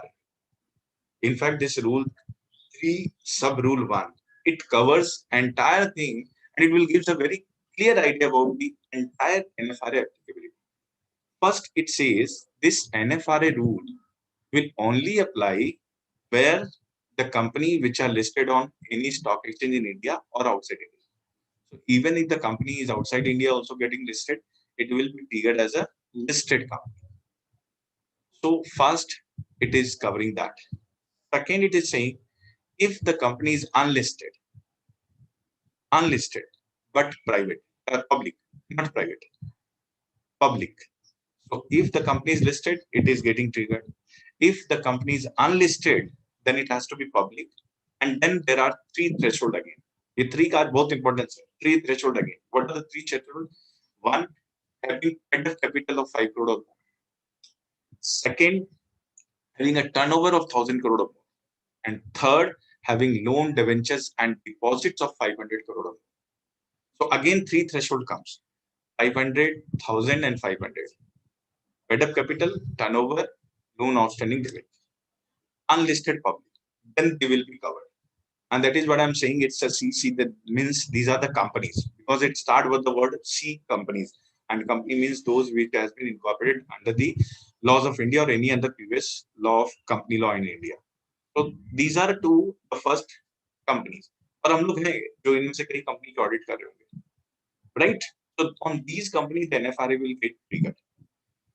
The third comes the insurance companies, banking companies, and which are or any other body corporate which may be announced by the government for this special purpose, etc. So those body corporate will also be covered. So these 3 are be covered under the gambit of NFRA. And lastly, as and when we keep a wider power, whenever the government notifies any body corporate, that will also be covered. So these 4 are covering the in-house, I will say, ye mera India. So these are covering the companies as well as the body corporates in India, right? First, that is the gambit of coverage of entire NFRA. Now, the clause E of this sub rule 1 of the rule 3 says that even those body corporate which are outside India, but is a subsidiary or associate of company or body corporate inside India. Means, say for example, my company is outside India.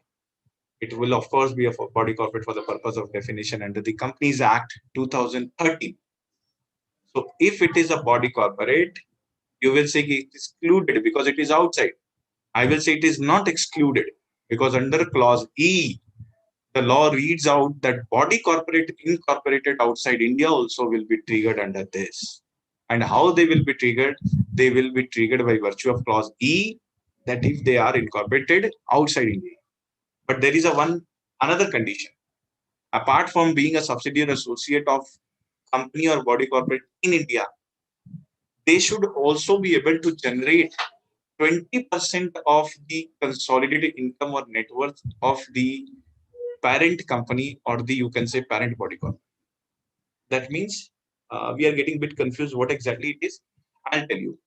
Just have a look at the screen. It will make it very clear. Say, for example, a body corporate is there, which is outside India. So if it is a subsidiary associate of any of the company which we are talking about, like we have discussed about the company listed in India. I said you about unlisted public company having paid up capital of 500 crore or more, having net worth of 1,000 crore or more, having deposits or debenture of 500 crore or more, insurance, banking company, etc. So if the body corporate outside India is a subsidiary associate of any of these companies, first trigger point is that yes, it will be covered. But then there are twin conditions. First bullet point is okay, first is clear. Second point is that it should generate its income or net worth. In short, its income or net worth should be greater than 20% of the consolidated income or the net worth. Means its income or net worth should be more than 20% of the total consolidated income or net worth. So if it is generating more than that, it will be considered as a that these companies are also covered, or these body corporates are also covered under the definition of the Rule 3. So whatever the companies so far are discussed are covered under the NFRA. So please take a note that today onwards, like अभी क्या होता है ना, हम लोग बहुत सारी company में पता नहीं, so we'll immediately check whether any of our clients are falling under this trap, because this is our duty to report about such, means to comply with the NFRA requirements. So this is the applicability.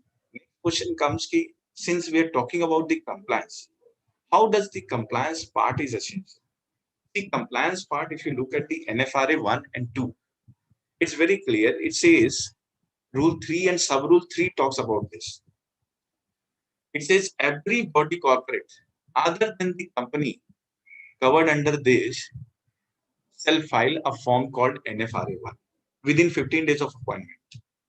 Means every body corporate other than this and formed in India and governed under this rule shall file this form. Means only the companies were excluded. Companies in the sense listed companies were excluded. First parameter, if I come, number 1 excluded because these are the company. Number 2, unlisted public company having turnover, having paid up capital excluded because these are again companies other than a company. So they are excluded.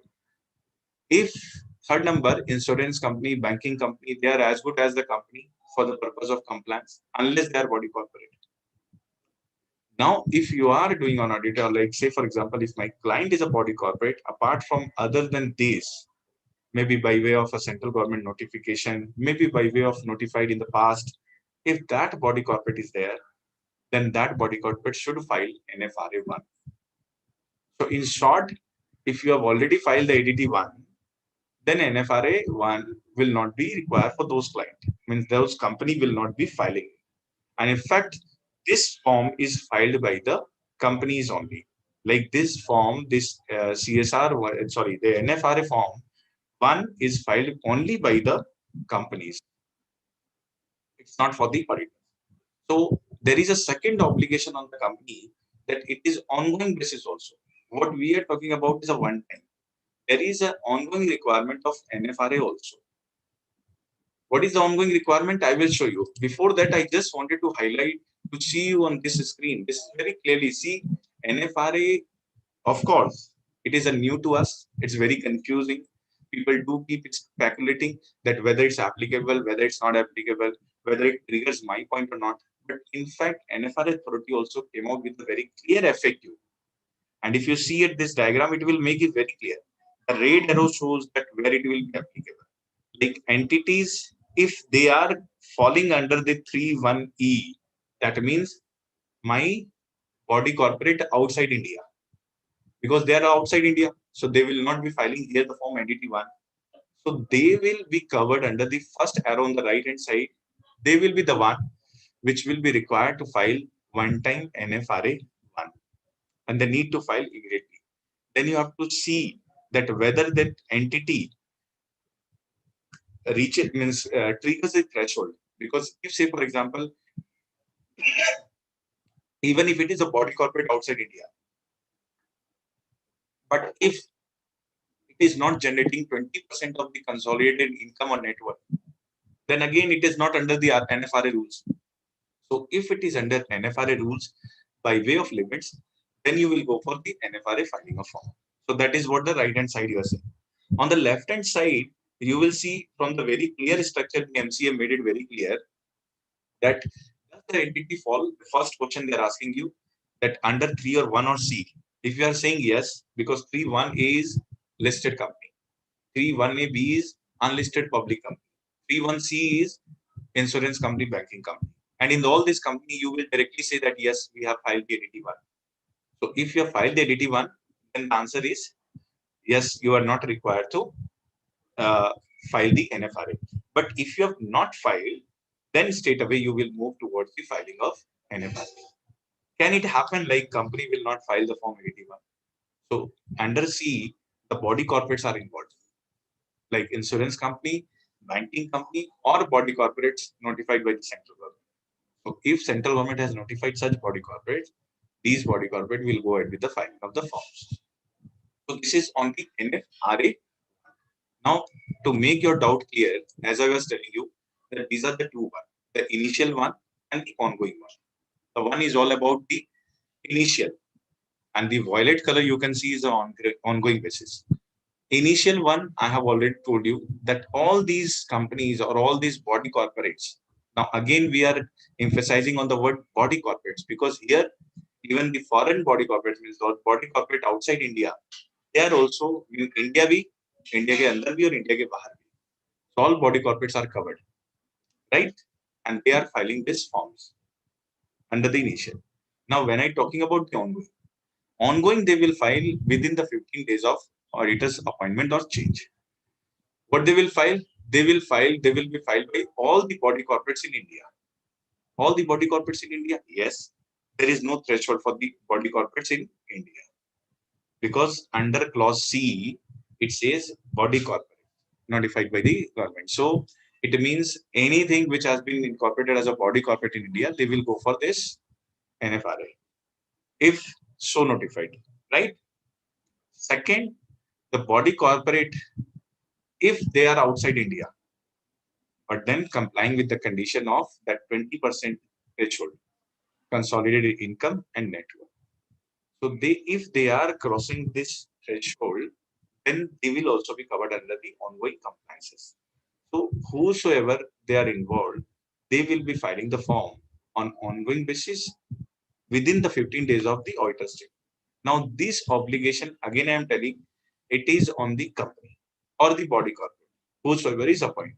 So NFRA 1 is limited to company's part or the you can say the or body corporate part. Now, what are the key ingredients? What they will require as the information part when they will be filing up the form? They will basically require the PAN that who will be signing. They will require from the auditor's side, they will require the written consent of the auditors. So now see the documentation part again becoming important. Number 7, if you look, then it is a auditor's consent they require. They will require the membership number. They will require the PAN number of the audit form, which in any case by way of the other forms are also available. To make sure that they are covered under the NFRA, these companies are covered under the NFRA, they are providing the details. So now their part is done. That is NFRA 1. And that is one time and ongoing whenever there is a change of 15 days. Not companies. It is again body corporates, right? So if you are in a company, even if it's a change there, then NFRA 1 doesn't get triggered. So what we are doing the audits and all for the companies, so companies are not required to file this NFRA 1. As far as they are the body corporate, they may be if notified, or the foreign body corporates, in any case, if they are crossing the threshold, they will also file the NFRA 1. So NFRA part 1 is very easy, and NFRA form is a online web-based, you can say is online based form completely. So when you are done with this NFRA 1, next question comes the duties on the auditors. How come on the auditors? The auditors are required to comply with the filing of the form called NFRA 2. What is NFRA 2? The NFRA 2 is the form which at the very beginning, very beautifully explained by Hariram sir, that on and on, from time to time, notification will kept coming. And the notification were so much of confused, like even after reading the notification 10 times, you will not be able to understand that when to file. In fact, because of this, you can say, in my sense, I will say, because of this not clarity, at times what we have done, like we had made a mistake. Made a mistake means we were not able to keep a check on the time. From time and on, earlier they have notified that yes, it will be deployed soon, and then coming out 150, then extending it 210, then making it 270 days, and lastly communication in the May 2021 from the institute itself.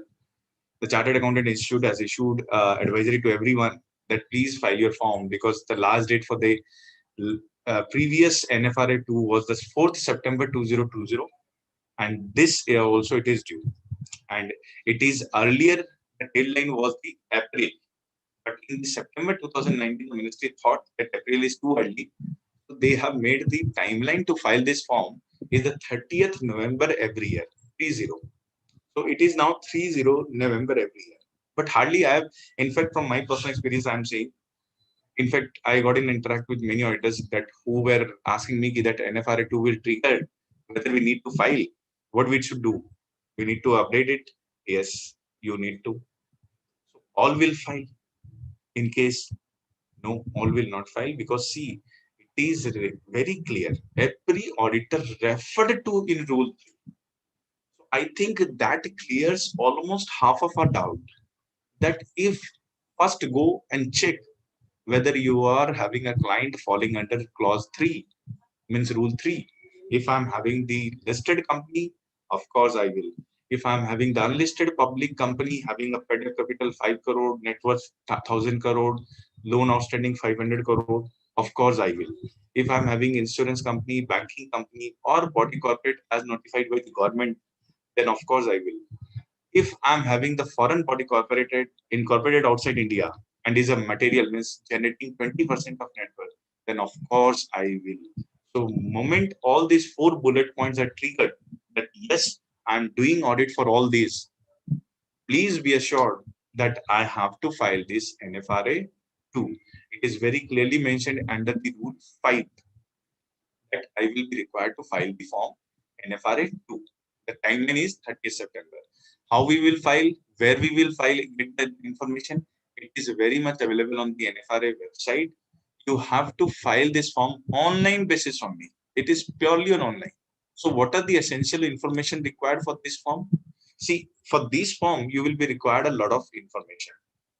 Before you start, please make sure that you have the registration number ready available. You have an income tax, of course, these all are the manageable. What other things are required? You will need certain informations of the other company. Say, for example, I am doing under referred rule 3, I am doing certain companies audit. I will need the scene number of all those companies, like listed company, unlisted public company. I will need the GLN number, global location number of certain companies if it is a foreign body corporate. Because global location number are basically for the foreigners, they say the GLN. In fact, Indian entities also can opt in. There is no harm. That I need to have in hand. I need to have in hand the details of total fee received. And in fact, for the fees, I will need to mention about the conversion rate also. Because if, say, for example, from the foreign body corporates, I'm receiving in currency, foreign currency, then I will convert it into Indian rupees and I will use the conversion ratio. That conversion ratio I need to mention. So see, they will get all the details about you. That doesn't bother me at all. Sir, whatsoever they take the information, let them take. I hardly bother. You may not bother, but then the bother things will be there in the future, because it requires the details of your partner and employees. Whosoever your partners are there, give their detail, give their registration number. How many number of employees you are have, they give the details. And बोलते हैं डरावनी बात पहले करनी चाहिए थी, तो हम इसमें पहले नहीं किए बिकॉज बोले CSR में डर गए तो NFRA में नहीं डराएंगे. It requires all proceedings, means disciplinary actions, etc., civil proceeding, everything taken against you during last 5 years. Now here I will say, I will take you directly that what are the key contents of the form. If you look at the form, first it will require you to report on the identity, means what exactly the identity of the client is, then reporting period for which you are filing the form. It will also require certain general information from you. General information in the sense jurisdiction. This is clause 3. Say for example, if I'm a auditor of a foreign body corporate, then it will ask me, have I registered with that foreign regulator? Like say for example, US and UK regulatory body, because I'm doing the audit there. If I have registered, then I must have obtained the numbers, registration number. That registration number will be given here. That jurisdiction will be given here, that who is the jurisdiction body there. Like for the US, POS, EAB will be there. So I will fill all this information if I'm doing for the body corporate outside India. If in India, then I'm not having no problem because it is all well within the ICAI only. Then I have to cover the audit client's information. Means there are two segments. One will be for companies covered under the companies or body corporate covered under A to D. A to D means listed company, unlisted public company, insurance company, or the banking companies, or electricity company, or the body corporates notified by the government. They are coming under A to D. And there is a separate para for the audit client, E, which is for the foreign body corporates. So for the foreign body corporates, why they have segregated these two reporting framework? Because in one framework, they are not asking you about the foreign FCRN number. They are not asking you that who is the regulator there, what is the jurisdiction there. But in the clause E, when you will start filling up that para, they will ask you the details of the foreign jurisdiction. They will ask you that who is the quality controller, reviewer there. So all this detail will be provided in the clause E. And that's why these are bifurcated into the two parts, A to D and E. Now the question comes, what about if I'm having audit clients under A to D only? I don't have any foreign body corporate. So it's no, zero. It will be filled as 0. And the rest will be filled. But it will be filled only for those companies covered under Rule 3. So that audit client information I will give. Next, I will give that whether my report is modified or unmodified. Because if there is an unmodified, what is the reason? And findings, that if what was the finding? Like say for example, if I'm giving the unfavorable modified report, or you can say qualified report, then I will give the reasons of the finding with a detailed in this form. Why? For NFRA to review it further. Not only this, it will require, you can see on the screen, total fees received, partners detail. Now disciplinary action. Here a confusion arises that disciplinary action, will it cover only limited to this company, or say for example, it can be against all. See, it can be against from every company. Like even I'm filling the information, I'm just repeating, even I'm filling the information only for the Rule 3 company. Of course, I'm filling the information only for the Rule 3 companies. We all know, right? We all are filling up the information only for Rule 3 companies. Say, for example, I'm doing for 3 companies such audit. Like I'm doing 2 listed company I have, and I have 1 unlisted public company with a paid capital of 700 crore. So that also triggers the limit. So these 3 companies are there for which I will give. So what I will do, I will give the general information about me, my reporting period.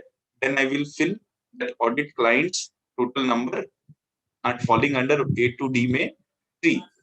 The moment I fill 3, it will ask me the information about 3 companies. I will give the company name, SIN number.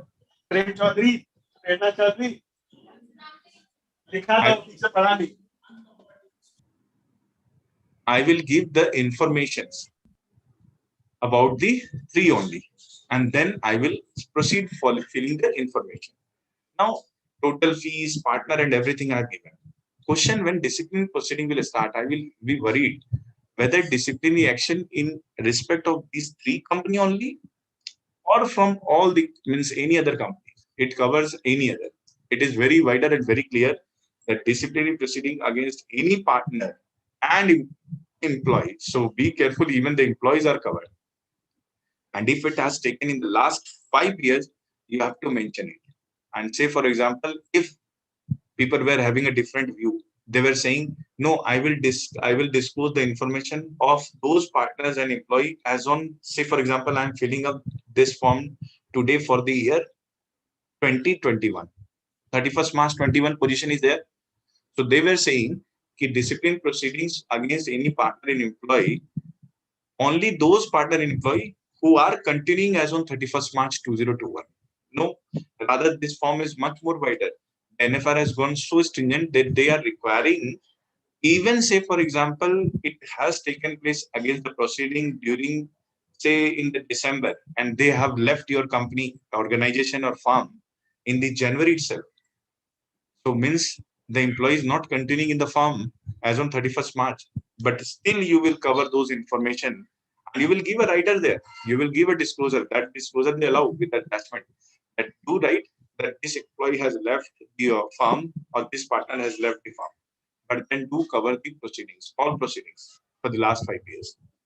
More so, even if as a auditor you have resigned somewhere, because see, this has become a common practice now. We all know because of the stricter norms, and it is not, we can't deny the fact that NSE report was also generated that in the 2018 and 19 we saw the peak of the resignation. And in fact, at point of time, they wanted the auditor's resignation to be disclosed. In fact, we all know SEBI guidance is there for the resignation in case of a listed company. So auditors' cases, because our duty is much more like a visual mechanism, visual officer. We have to keep a check on every in and outs.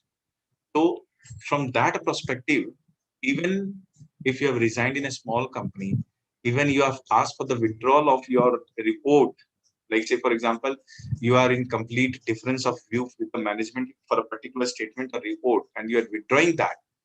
So if that has taken place in the last 3 years, that all has to be reflected, all, not that limited to this company, rule 3. Because in the last 2 points, I am emphasizing more, we are having a common mindset that these two informations pertains to only the last 3 years, like pertains only to the rule 3 company. Because if I'm asking disciplinary proceeding, if I'm asking resignation, people are anticipating that no, it is limited only to the rule 3 company. No, if you look at the form itself, it is very clear. Wherever the informations are limited to rule-based company, they are saying categorically that the information like total fees received for these company covered under the rule, number of clients covered under this rule. So they are giving an emphasis on covered under this rule. But here they are saying any. So that means any is open-ended. So that means you have to cover even if you resign in a small private company, and if you are a listed company's auditor. So you will, while filling up the NFRA form, you will cover that into the picture of this, your NFRA 2. So these things are to be taken care in the mind that yes, we should be filling up this information very wisely and sensibly. Now, my question will be that there is a ambiguity arising from it. Like what ambiguities are arising? NFRA and NFRA 2, there are 3 layers of differences there. NFRA 1 is to be filed by the company or the body corporate. NFRA 2 is to be by the auditors. So NFRA 2 is our duty. Now the difference is that NFRA 1, the rule 3 at the end says it will be the company or body corporate will continue to be covered by the NFRA for a period of 3 years. Means those entity, body corporates or company, even say, for example, they are not crossing the threshold or like their threshold has decreased. Even after decrease of threshold, they will continue to be governed by the NFRA rules for a period of 3 years. Right? Now, since they will be governed, my question comes, as an auditor, I need to file NFRA 2, which says if you are covered under the rule 3 company, you will be filing the NFRA 2. Logically saying, say I've given the example that 3 company audit I'm doing, right? I said 1 listed company, 2 listed company and 1 unlisted. So my all 3 companies, say for example, cease to be. They both get delisted and their capital is too less. The second one reduce its paid up capital. So again, these 3 companies are no longer under the threshold, but still will continue for 3 years under the NFRA. So NFRA, since they are covered under the Rule 3, as an auditor, will I file the NFRA 2? Because NFRA 2 says very clearly, every auditor referred to in Rule 3 will file. I am, yes, obviously, if you ask me, my companies are referred under Rule 3 and they continue to be gone by this for 3 years. For 3 years, I will file. Technically, it looks like that you will file, but if you look at the form, it will not. Because the form aspect is that whenever you are reporting for the client, you are giving the reporting period. You are giving the details of appointment. You are giving the details of fees received. So technically, all this will become zero if you continue for a period of 3 years. So academically on the language side, it looks like that you will also continue. But if all your company cease to be, the date cease to be, you are no longer required to NFRA, filing of NFRA 2, right? Basically, there are some key takeaways which I'll highlight. As I say, keep saying that before you raise the query, it's better I address, or we are running like almost like on the time. So what are the key aspects? First, that all companies are covered under NFRA 1. So we got the clear answer, no. Only certain threshold-based company and the listed companies are covered under the NFRA rules. That is Rule 3. Then is a special audit like NFRA 2 while filling up the form? Is it limited to statutory audit or it is limited to all? No, it is limited to only statutory audit. And proceedings, again, here I will like to give a throw on the catch that proceedings, action, disciplinary action will relate to all the audits, will relate to all audits against your partner and employee. It will be for all. So what is the weirdness of this form? That file it only for the companies referred in Rule 3 and file it only for the statutory audit purpose, but then give the information of the discipline proceedings for even those cases which pertains to the special audit, tax audit cases also. Next question comes, is all fee covered under NFRA 2 details? See, technically it is all, because if you look at the screen also, I'll show you, it is asking you the breakup, which indirectly asks you that it has to be covered. So if you look at the screen, see, this I have covered because see, in some cases, in a special cases, as I told you, that it will require the details of registration number. You have to give the engagement quality review number. And it is very clear that this information would be required when there is a foreign body corporate. Otherwise, in case of our Indian companies cases, only the ICAI membership number will do. This is why I highlighted from the form. Details of fees, as I was telling you, do you need to all the fees? Yes, all the fees. It is not only stat audit fees, because the breakup is like stat audit, tax audit, attestation, other non-audit. So that means whatever you have received from the company on a consolidated basis. In fact, you know that listed companies almost are required to give a disclosure in the CG report, whatever they are paying to the auditors. So similarly, they are also asking the details of entire fees which you are getting from the client. Right? So after reading all this, then again in this, at the end, I will take you to the penal part, because CSR we already having a fear factor. NFRA, the name itself is a fear factor. So I will show you the penal provision part. That see, if you look at the scenario, it says the company can be penalized with a 10,000, and where there is a continuing one, then 1,000, and the officer in default will be 10,000, and then in case of contravention, the 1,000, right? And that can go up to maximum of 50,000, and there only 2 lakhs. So of course, again coming back to the scenario, the company will be limited to 2 lakhs, and officers will be limited to 50K. Now you will say, sir, what about the auditors? I'm not falling under this, so I'm filing the NFRA 2.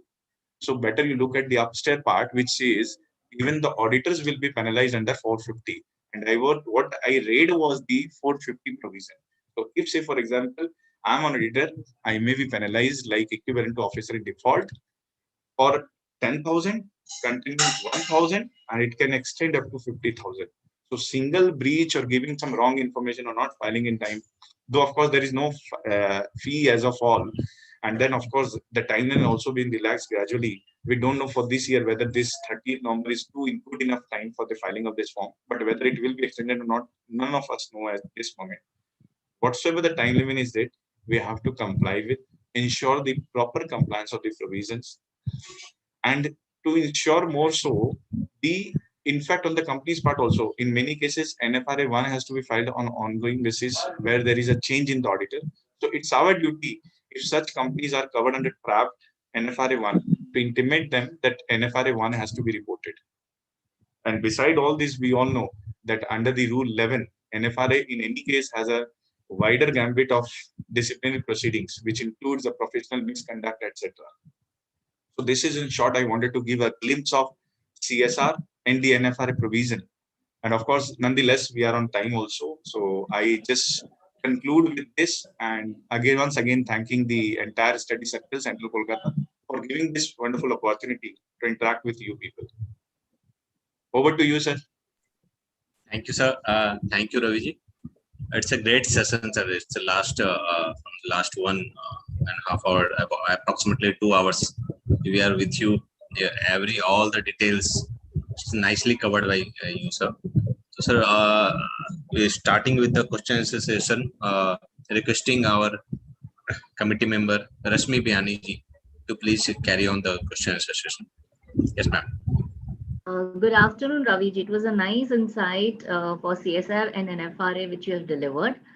The question here goes is basically, I'll just put on the NFRA first, is the disciplinary proceedings by ICA is alone covered in or any other law in India or outside are also covered in NFRA. Can you repeat this NFRA? That the proceedings by the institute. Yeah. Is it only the ICI who can conduct a disciplinary proceedings or any other law or outside India or in India covers the same? See, as of now, it is limited to our institute only to conduct or to take a disciplinary action. It is not given the rights outside India. So it is basically confined to us presently, but looking at the scenario, why this NFRA has come into the picture, and we all know the NFRA was enacted with the main intent to make sure that all the statutory authorities, like what we are doing, the statutory auditors, in fact, much of deliberation, after a lot of deliberation, we have already been forced to allow the NFRA for the monitoring and the quality review services. So at this moment, it is limited to us, but in future, yes, of course, the gambit is going to be very wider open for the disciplinary action. The next question for NFRA is basically the NFRA recommendations on auditing policy and standards to the company. Does this mean that the company should also follow standards on auditing and take care of auditing policy internally? Or NFRA see, NFRA power is a recommendation is only limited that their power is broadly that whenever they will feel, in fact, the Rule 6, which gives them the power of recommending, that reads out very clearly that for the purpose of recommending, they will receive the recommendations first from the institute. They may require certain additional information if they feel so, and then they will consider the recommendation. No way before that the company should follow the auditing standard extraordinarily, or the company should have some policy set up for the following the auditing standards or the accounting standard. Whatever is envisaged by the finally released by the NFRA, what is adopted or what is recommended by the ICI, that continues to be followed by every company or every firm, etc. And here I would also correlate one point, like in this NFRA form, they will require one more rider thing, that your quality control policies. In the form, they require that whether the firm has a quality control policies. Here you can have internal policies, which can be more wider, which can be more SOPs. And if you want to give them the attachment, more so you can give. And if you want to give a crux of this information, give in the form itself. So in fact, NFRA encourages this through this form, but that is all on the quality control policies, not relating to the standards, because these are all have to be followed as statutory. Okay. I think we'll go back to the CSR questions now. And my first question for CSR is, can CSR excess spend carry forward through board approval can be done with retrospective effect? See, yeah, here, good question is that the board resolution be retrospective effect. But then don't you mean that you are doing some and making some your like past good default as a good? Say, for example, today I missed something to do in time, and tomorrow I say, no, consider it as well in time. I can't. But technically, if the board has, see, the board has a date. If, for example, I'm just taking an example for the March financial statement. If I'm approving the report by say end of May, or maybe beginning of June. Once that is done, where I have adopted, can I go back and then say, board wants to change the decision? They can't. They have already approved the report which is available for the shareholders. They have finalized it. So there's no question of changing the documents which has already been finalized. It is no longer allowing us a revision like 131. Oh, yeah. 131 do allow that revision of statement, but then it doesn't allow at all with any permission. The second question for CSR is, if a plant is formed for COVID oxygen manufacturing purpose, is like a creating an asset, whether this should be transferred to CSR trust?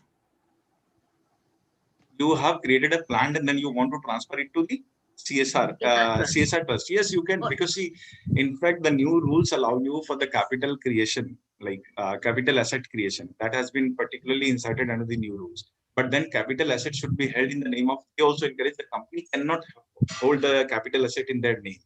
In fact, it has to be held in the name of whether it's a Section 8 company, a registered trust, or some public authority, like under RTI. But they can't hold these capital assets in their name. And it will be accounted for CSR. Okay, that means the total spend will be towards the spend of the CSR. Yeah, it will be spent towards the CSR. The second question, the third question is basically the excess spend can be carried forward and adjusted includes cumulative excess spent as of March 21, including excess as on 31st March 2020, 2021.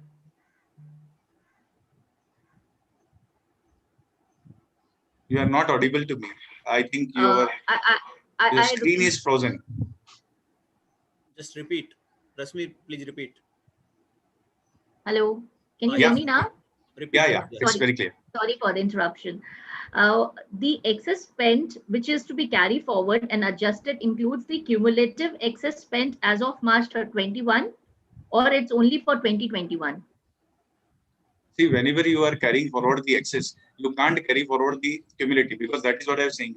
Carry forward also to be segregated, because it is up to a period of 3 years again. Once you make it cumulative, then you will not be able to separate it out, that what is like, then you will follow the FIFO basis, and that will defeat the purpose of CSR. Because then I will say I have 1,000 crore, say for example, I'm just briefly giving the numbers, 1,000 lakh excess carry forward. And in every year, I will keep reducing and keep adding to that. So this subtraction or addition will again go on. So the ministry doesn't want, it has to be for a particular set of for period, particular financial year, and which will be adjusted in the next subsequent 3 years only, beyond which you can't take it forward. Okay. Is there any line extension for COVID for this compliance of CSR 135.5 for the depositing of this unspent amount?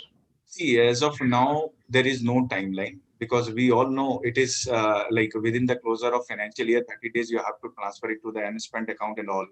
But then, that my perceived view, I will say, considering the situation, the ministry may sooner or later will consider this scenario, because of course, at times we have seen the last year also, on the last day of financial year, the ministry has appealed to every body corporate to spend towards the CSR, and they allowed at that point in time only that if you have spent in excess, we will allow you to set off. So that was the courage given by the ministry last year. So similar trend we do expect, but as of now it's very difficult to say anything, because much more relaxation has already been provided. And considering the COVID situation, the government wants to incur more and more towards the healthcare activities. One more last question is, suppose a company gives the amount to 80G or a 12AA registered company, the trust or societies. Do the board needs to take a CSR report from a chartered accountant of the application of those amounts? No, we don't need. See, once it is through the trust or your Section 8 company or whatsoever society, if they are giving me the annual report, like say, for example, before taking it to my committee, a report merely from their like trust or from their society will do. I don't need anything further that the chartered accountant should endorse or not. But as good practice, if I want that, yes, I will at the very beginning, say, for example, in many companies, I will cite the example, all the MNCs, when they hire it through the NGOs or face, for example, trust, they always insist that this will be only be considered as a duly utilized when my chartered accountant gives a certificate. And this practice will emerge in India also. Because now, say, for example, I'm a CFO of my company. Now, you know that we have discussed the utilization certificate will be given by CFO, right? I have given the fund to the trust. How I will ensure that this fund has been utilized or not? So I will basically insist that yes, chartered accountant certificate will require or certificates and from professional will require to ensure that I am also covered by back to back. But it's not mandatory. Again, it is recommendatory as of now and can be followed. And of course, in the sooner days, you will see this. Like I will just quote an example like 203, we all give the quarterly compliance certificate as a company secretary. Now the question comes, how can I give the compliance for the entire company? I have to be supported by back to back. So even the CFO, while giving the utilization certificate, will seek a support from back to back. And if the amount is not utilized by the trust or society or Section 8 company, then? See, again, this I was about to highlight that they will require. Now, once you are given to this trust and society, then see, as of now, in the monitoring agency also, there is no clear picture whether I am going to see the end utilization of fund or not. Once I have given them for the activity, now it is up to them to incur them. And that is why you know that the registration which we are talking about, the CSR1, probably sooner or later, when sometimes in the future, maybe after a year, we will again bounce back on some CSR changes, etc. Will certainly come to know that the ministry has forced every trust societies to give a report to the companies, because CSR1, they basically collecting the data with this registration that who all are the registered one which are engaged in the CSR, and they will monitor their CSR activities now. So yes, of course, down the line, 1.5 years, I can tell you, we all can expect there will be a reporting from the society side. Okay. Great. One question, can I go back to NFRA? Yeah, please. Yeah. You said that the Rule 3 or the Section 3, the compliance has to be followed. But I have a live example of a company who falls into NFRA, who doesn't falls into NFRA, but their subsidiary is there outside India. And according to their audit, I mean, their audit law, land of law audit, they are not supposed to be get audited. But the company in India, since it's covered by NFRA, so will that the auditor of that company for maybe for a consolidation purpose, they have to file NFRA too? Means you are saying that they are not required to be audited, and then there is auditor. How come like they are having the For a audit consolidation purpose, they may need to get that accounts audited. Maybe okay, not. for the consolidation purpose, then you will do the audit, right? Then Because the it person is your subsidiary, it's your subsidiary associate. then that auditor of that company of a subsidiary in India will also get covered under this. Yeah, because if you look at the auditors also definition, the foreign LLP, they are allowing the foreign LLP and the Indian LLP for the reason that even they will be covered under that. Mm-hmm. So even they are getting covered here. If they are for the purpose of consolidation, they are auditing it, they will be covered. Okay. So they have to separately file, though it is not Yes. mandatory for them to audit. Okay. Correct. I have one more question for CSR. Yeah. If a holding company is required to do CSR, does its subsidiary also need to do CSR even if it does not meet any of one of the 3 criteria in Section 1? This rule has created a lot of confusion. The rule of CSR, when you read it very clearly, it says every company, including its holding and subsidiary. So people do get confused. Are they getting auto get covered under this? This I can say simply it's a drafting, and then ministry has clarified in the long term way back in 2015 itself by way of very clear circular FAQ that the subsidiary holding company will not come under the automatic category unless or until they meet the criteria, the 3 bullet points of CSR. They will be out of purview of it unless they breach or reach the threshold of any of the 3. a general and a normal question, one more. Yeah. There are a lot of startup companies who's coming. They may have a good turnover, they may could have a fund, everything, but they may not have a net profit.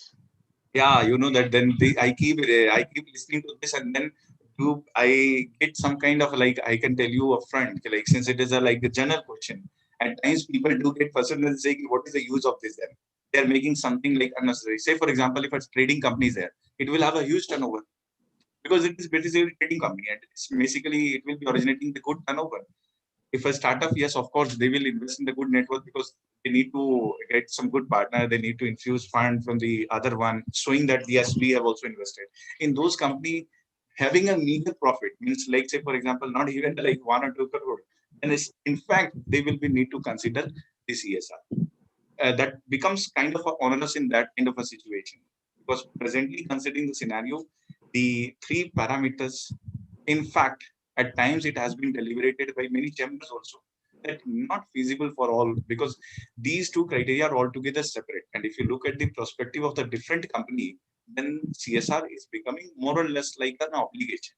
Rather than making a good practice, or you can say philanthropy concept, it is moving towards an obligation approach. Thanks a lot, Raviji. I'm done with my questions. Over to you, Sandeepji. Thank you, Rashmi. It's nicely covered by you all the questions of the delegates. I think Sandeepji. all must have got their answers. Yeah, Sandeepji. Pawanji, please. Sir. One question from my side. Yes, Pawanji. Parmaj. Raviji, you told that once this CSR is triggered, then it will continue for 3 years. Yeah. So now it will be continued for ongoing projects only, or it will be continued for all. It means, suppose I had an obligation for year 1, and I have expended all the amount, and I have not opted for any ongoing project. Now in year 2, it is not triggering. In year 3, it is not triggering. So whether I will have a CSR obligation for year 2 or 3, or it will only be applicable in case I have opted for an ongoing project.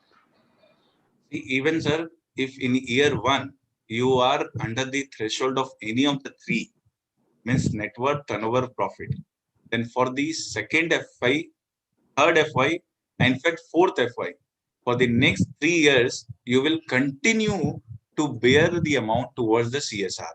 Means, say for example, F1 में जहाँ पर है हमारे trigger limit कर रहे थे, वहां पर तो हम एवरेज नेट प्रॉफिट निकालेंगे. FY2 में जहाँ हम सीज्ड हो गए हैं, means none of the criteria is attracting me, even though I will again calculate past 3 years ka average net profit and 2%. With next financial year, maybe I will do the same, even the threshold is not reaching. So I will continue like this for 3 financial year for all cases. So that means वो बोलते हैं कि CSR में हो के भी नहीं हूँ. I generally always keep saying कि मैं नहीं हूँ फिर भी आपके पास ही हूँ. So that means for 3 years it will continue, even though you are not falling under the criteria of CSR forming. You have to spend towards it. अब अगर आपका प्रॉफिट नहीं हो रहा तो of course I will not incur. But profit हो रहा है तो 2% वो एवरेजिंग करके 3 साल तक निकालना पड़ेगा, और वो भी कंसेक्यूटिव. अगर उसमें भी अगर 2 साल करने के बाद अगर तीसरे साल मेरा ट्रिगर हो गया तो फिर अगेन वो 3 years न्यू स्टार्ट हो जाएगा. Thank you. Sir, one of our member, Rajesh Kejriwal, wants to ask a question.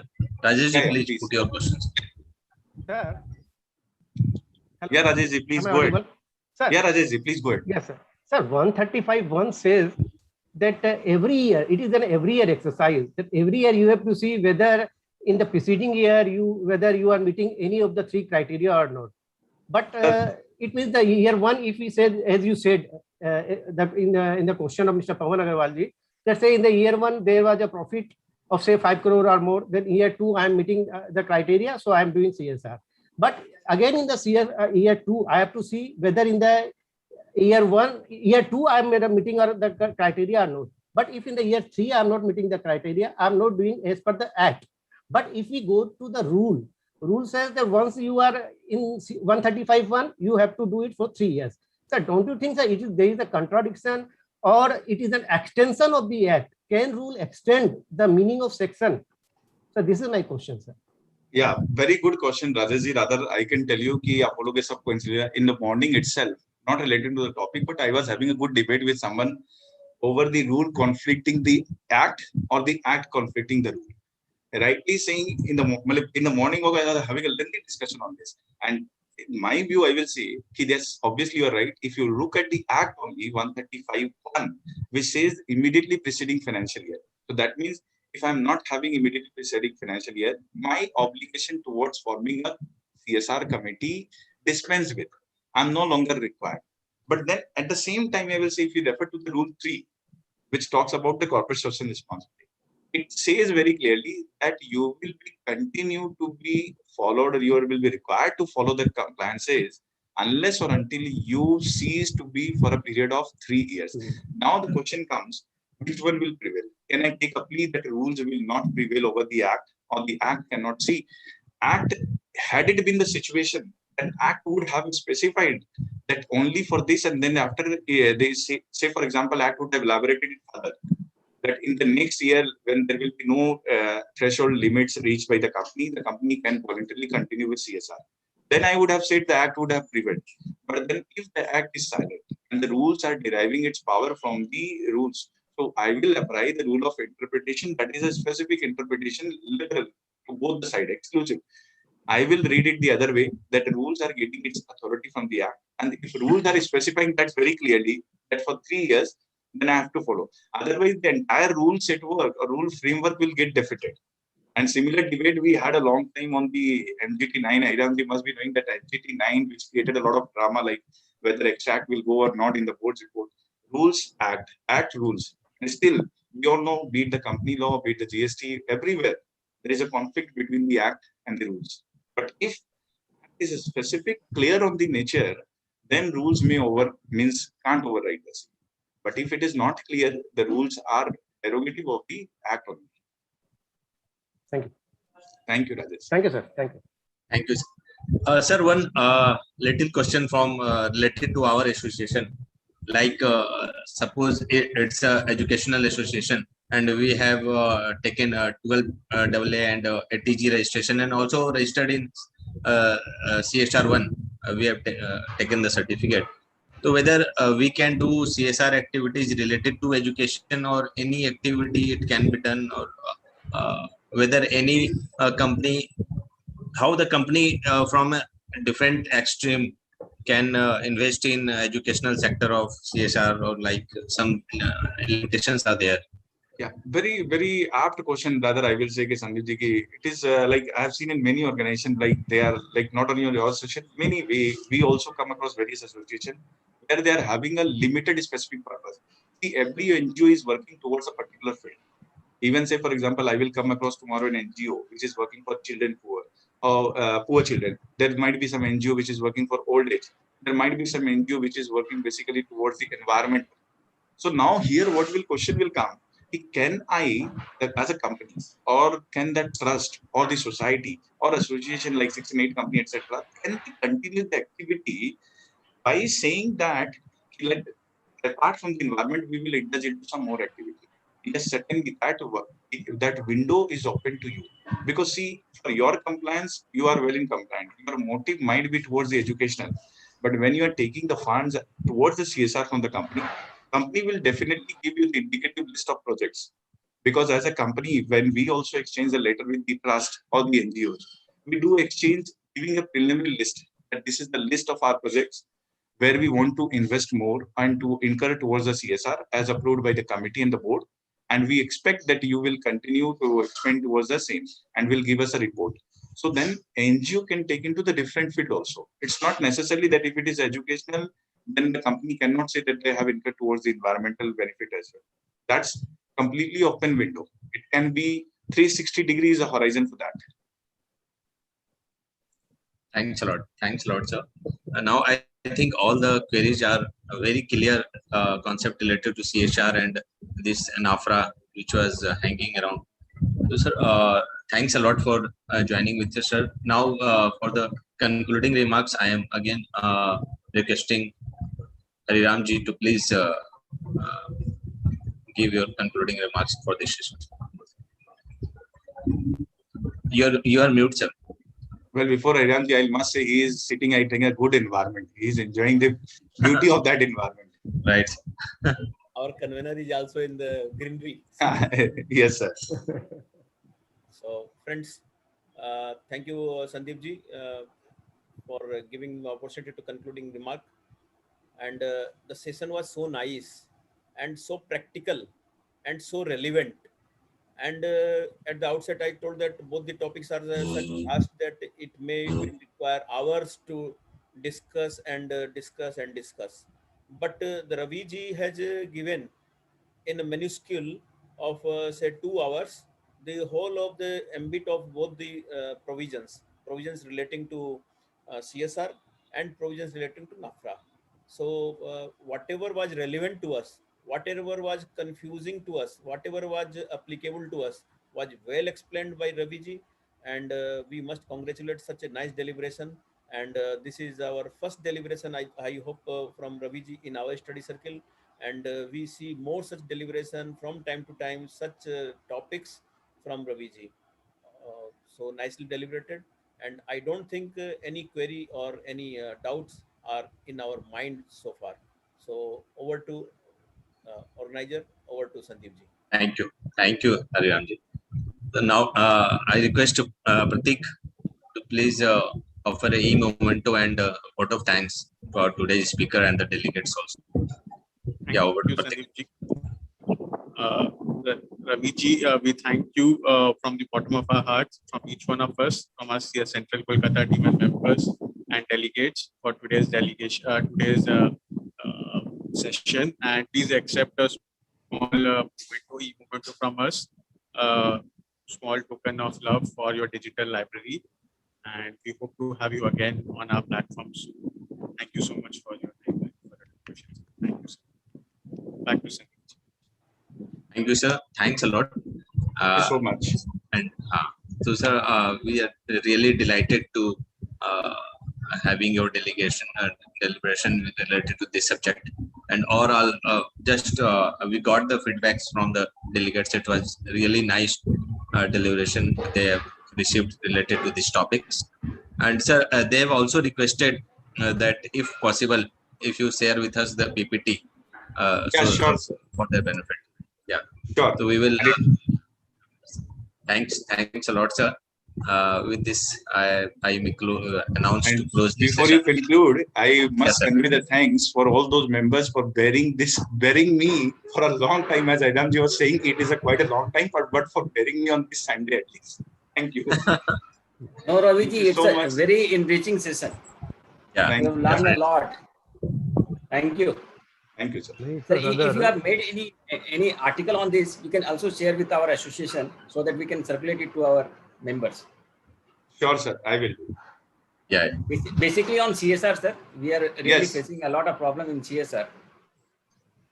Sure, sir. I will share. Thank you. Thank you. Thank you. Thank you. Thanks a lot, sir. Now we are